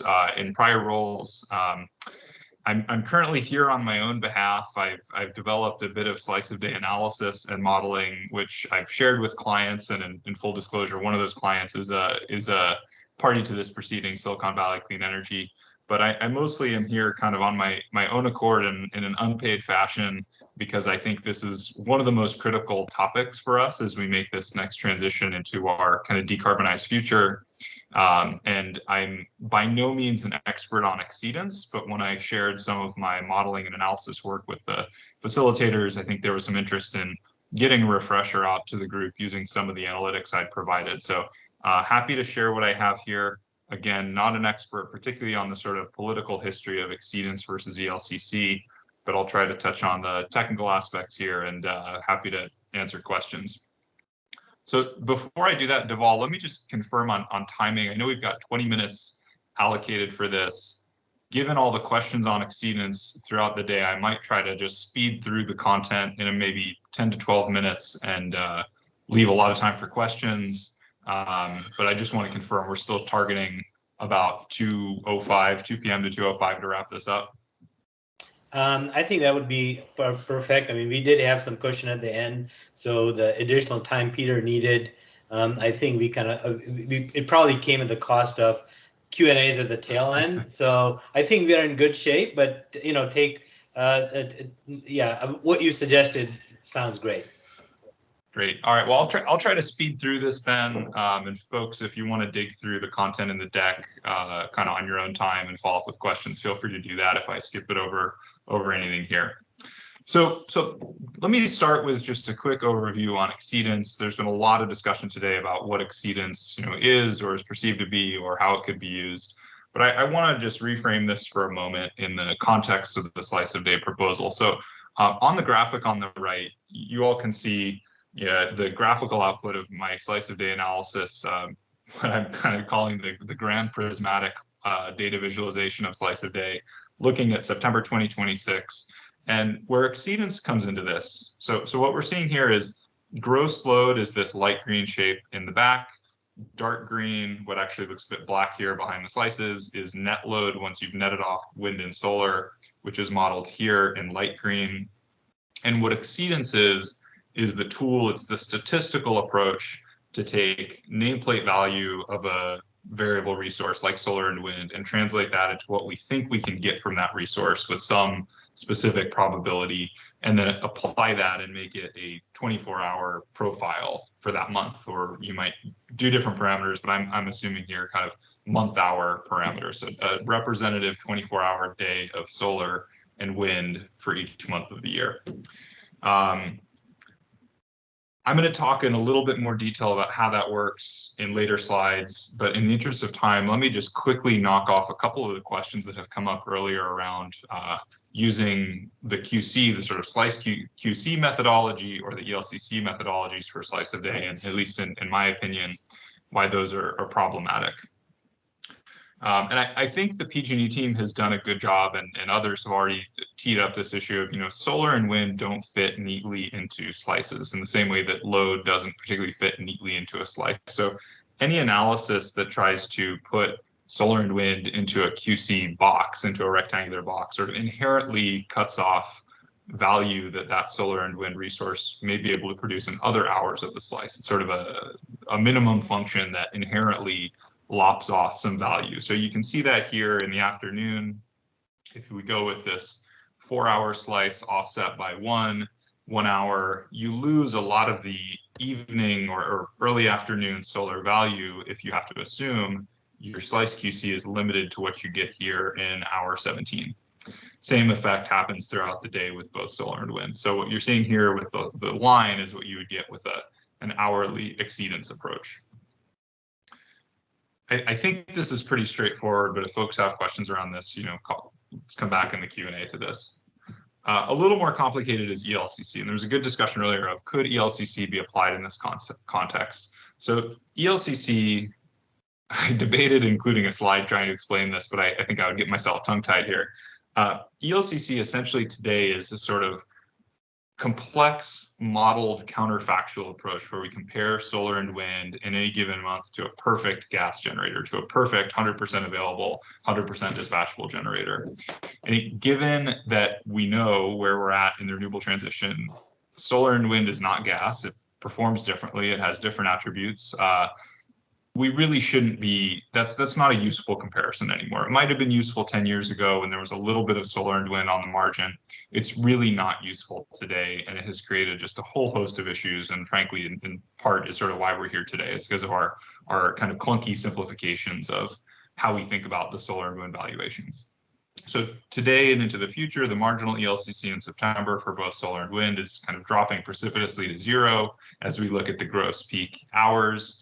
But that's going to miss a lot of the value that solar and wind are going to produce during other parts of the day, during the midday for solar or maybe overnight for wind. So with that, I'm sort of mentally dispensing with the idea of QC and ELCC being useful, but I'm eager to hear from other parties if that's kind of an incorrect approach to this, or sort of why we might want to think about this differently. I will just mention one other question. There was a question earlier, a comment earlier about potentially doing an hour-to-hour ELCC analysis. And I think while that is sort of hypothetically feasible, it would be very data intensive and would require the kind of proprietary modeling software and data that's being used for ELCC to do that. So essentially be Energy Division and their consultant doing that for 24 hours and 12 months. And I think you would effectively just get something that looked a lot like exceedance in terms of the values if you were to run that ELCC analysis on an hourly basis. So what is exceedance is the question of the hour. I think like many of you, I had heard about exceedance, but I had to go and see a question. Joe, I'll come back to that in a minute if that's okay. I had to look into the record to see what is exceedance, when was it used, why was it used for? I mean, the use of exceedance for RA predates my involvement in the RA program by a number of years. It was the Semitian bill in 2011 that formalized the replacement of exceedance with the ELCC. But big picture, what exceedance does is it takes some data, could be model data, historical data, whatever, and converts that into an expected value for whatever observation you're looking at. So here I'm looking at all the hours in September, and I'm looking at historical data from 2018 and 2019 to inform a 24-hour exceedance profile for solar and wind. So the way to think about this visually here, each colored line is one day that we're looking at over the last 2 Septembers. Actually, this is September 18, 19, so skipping 2020. And this dashed line, the exceedance line, is how much solar you can expect on 75% of September days based on that sample. So if you look underneath the line, you'll see 25% of the sampled observations.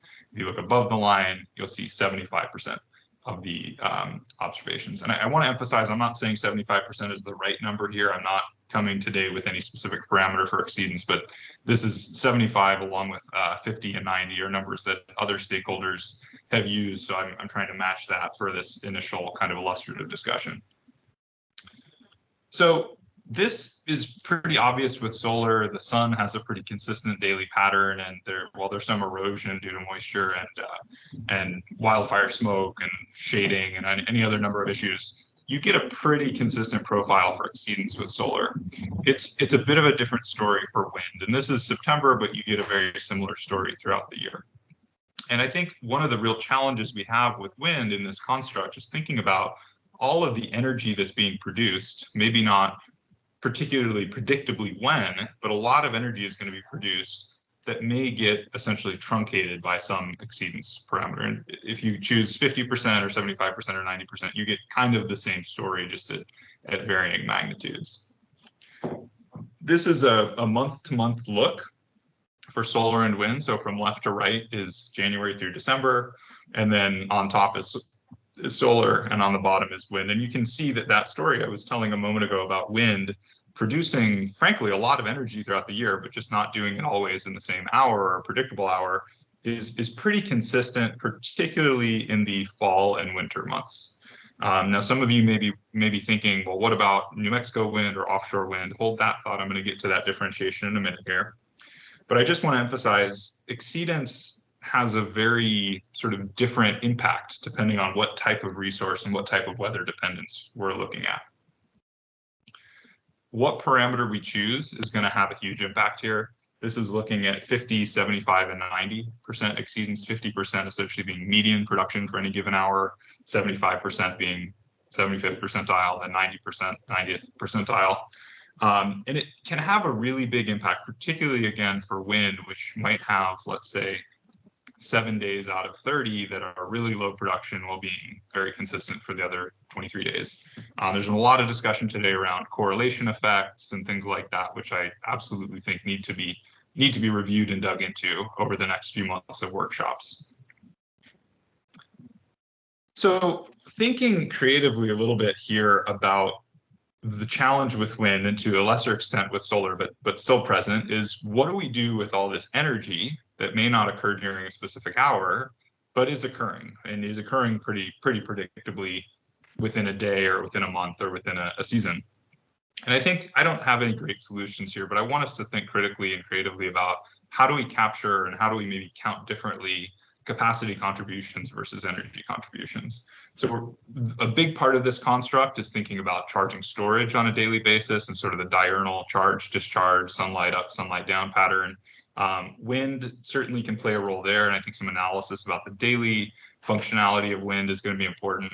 But I think another piece we need to think about is we have a fairly large, long duration storage fleet throughout the West in the form of our hydroelectric reservoirs in the tens of gigawatts. And that's a use limited resource that has to sort of selectively dispatch over the course of a water year. And as we think more about water constraints and sort of the opportunity costs and dispatch approach of these resources, thinking creatively about whether the sort of as available energy needs a different counting construct to think about some of those benefits may be beneficial rather than just sort of lopping it off. So we might need to think about, do we count energy differently than we count capacity, et cetera, et cetera.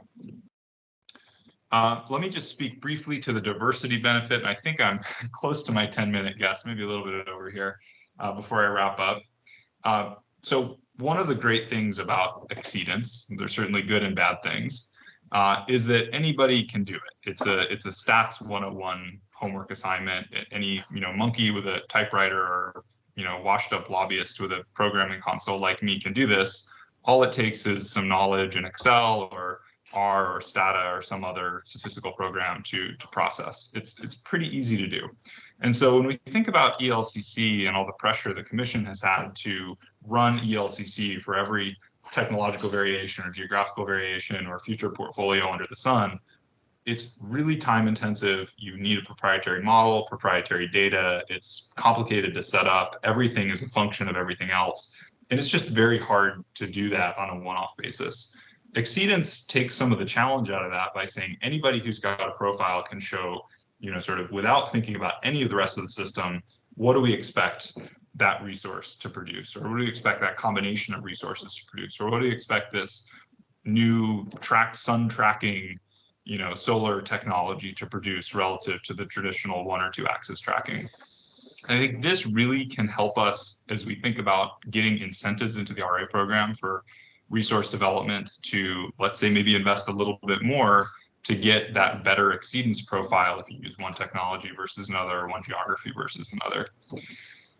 On the far right here, I've done just some very preliminary analysis looking at what happens with blended portfolios. So light blue is the one that I'll call out here. It's probably the most notable, which is what happens when you mix the on and offshore wind portfolios. And you get a much more stable production pattern if you start to blend these resources, much more than if you did an exceedance analysis on each and added and essentially average them. So I think all of these things are much more feasible to do and think about with exceedance than they would be with an ELCC methodology.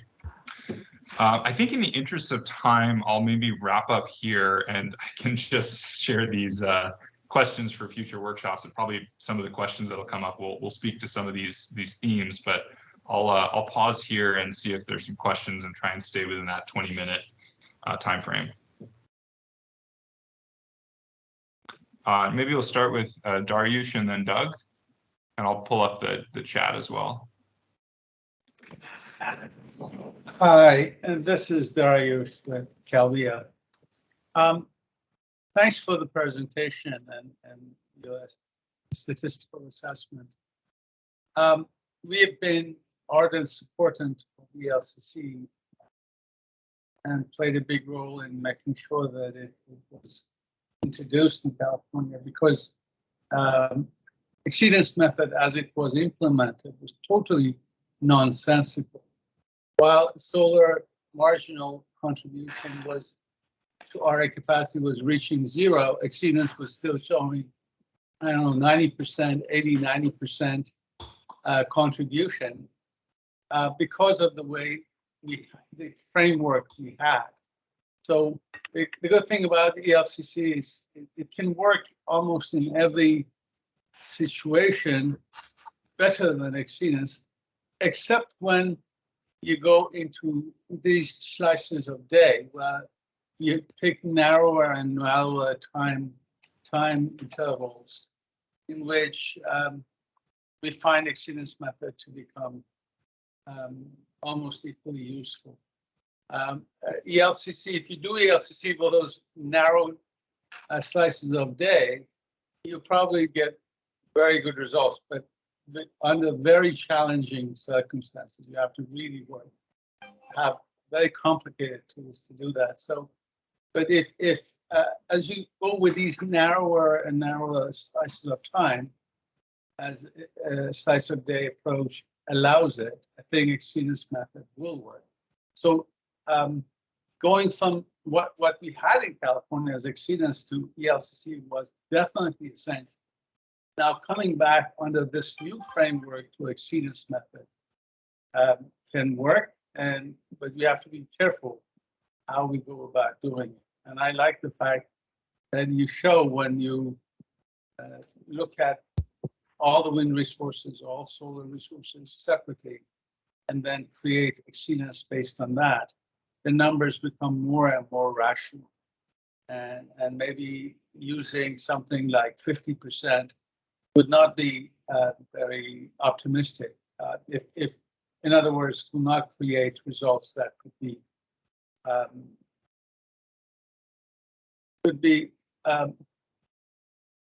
of concern for system reliability. If we do this, doing the averaging across all resources in the in the geography that's under consideration.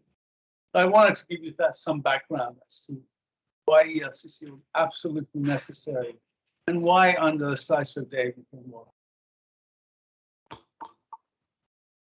Great, thanks, Dariush. Yeah, I think that's. Oh, I'm sorry. Can't tell if I think I'm hearing my own echo.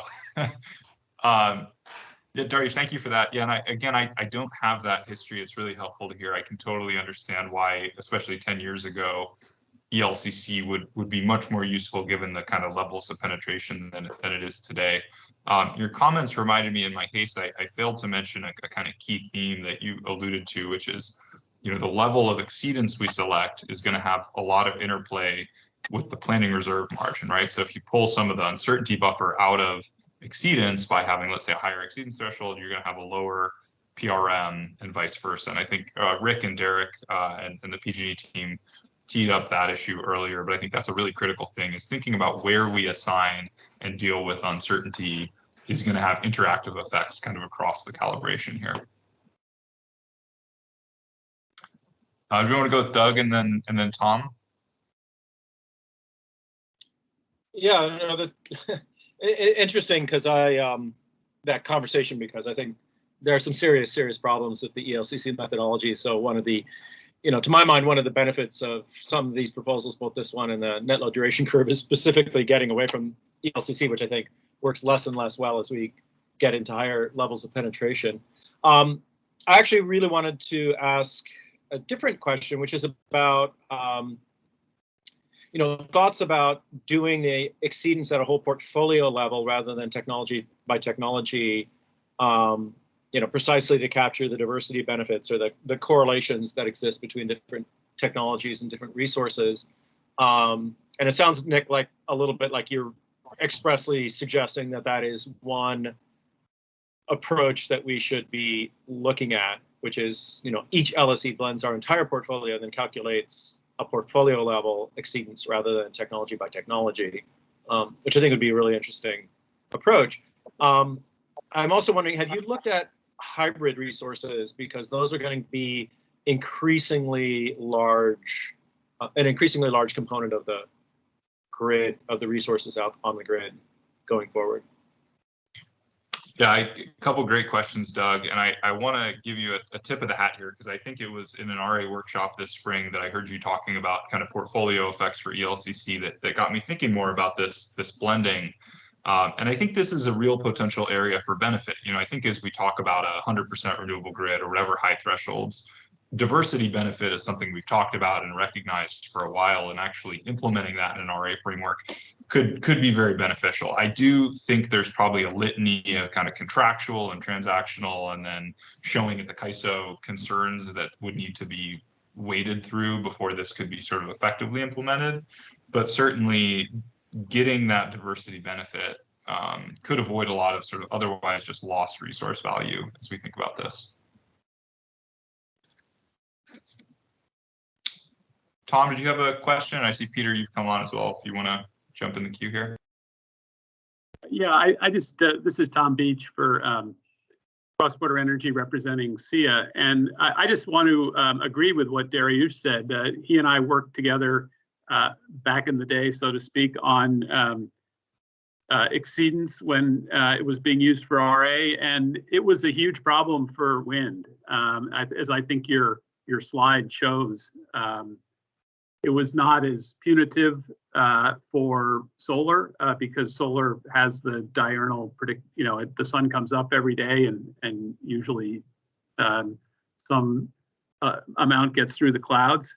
But what I really wanted to emphasize is to agree with the portfolio effects. That was something that when exceedance was used before, we had to modify the methodology because it quickly became clear that the if you do the exceedance for every wind farm in California and add them all up, you get a much lower number than if you combine all of that output and do the exceedance on the whole portfolio of wind resources.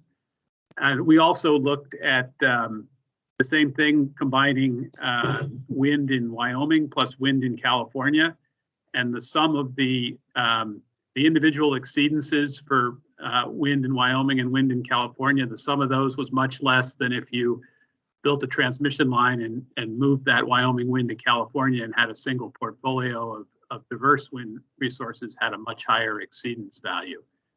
So I think that if we're going to go down the road toward exceedance, and I agree with Dariush that it's the problems we had before are much less under a slice of day proposal. I think we really need to look at portfolio exceedances and probably across technologies, as well as geographic diversity within technologies. Thanks. Thanks, Tom. I totally agree. I saw there was some chat discussion. I don't think any of this is sort of a question for this segment. Maybe Joe Pasquito, will this be metered generation or bid-in generation? Do you want to elaborate there? I'm not sure I'm totally following the question here. Everything, Nick, just so Nick, this is Peter. I think the question really has to do with if we're going to use exceedance for controllable resources, namely not for wind and solar, but for, say, resources that are, say, dispatchable, say, gas-fired resources. Would you be thinking about that on an output basis or on a bid basis? And that is something that we have thought about, and it's something that's problematic when you start talking about exceedance for controllable resources, largely because of the fact that we have the output of the resource is really dependent upon how it's bid and how it's actually dispatched in the market. And so it's very different than what we want and what we are thinking about on a capacity basis, which is availability.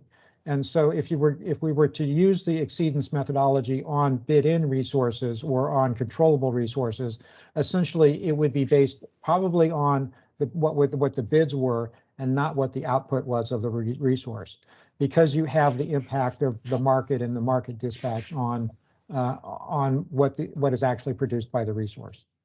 I think that's what Joe was asking, and I would, in my answer,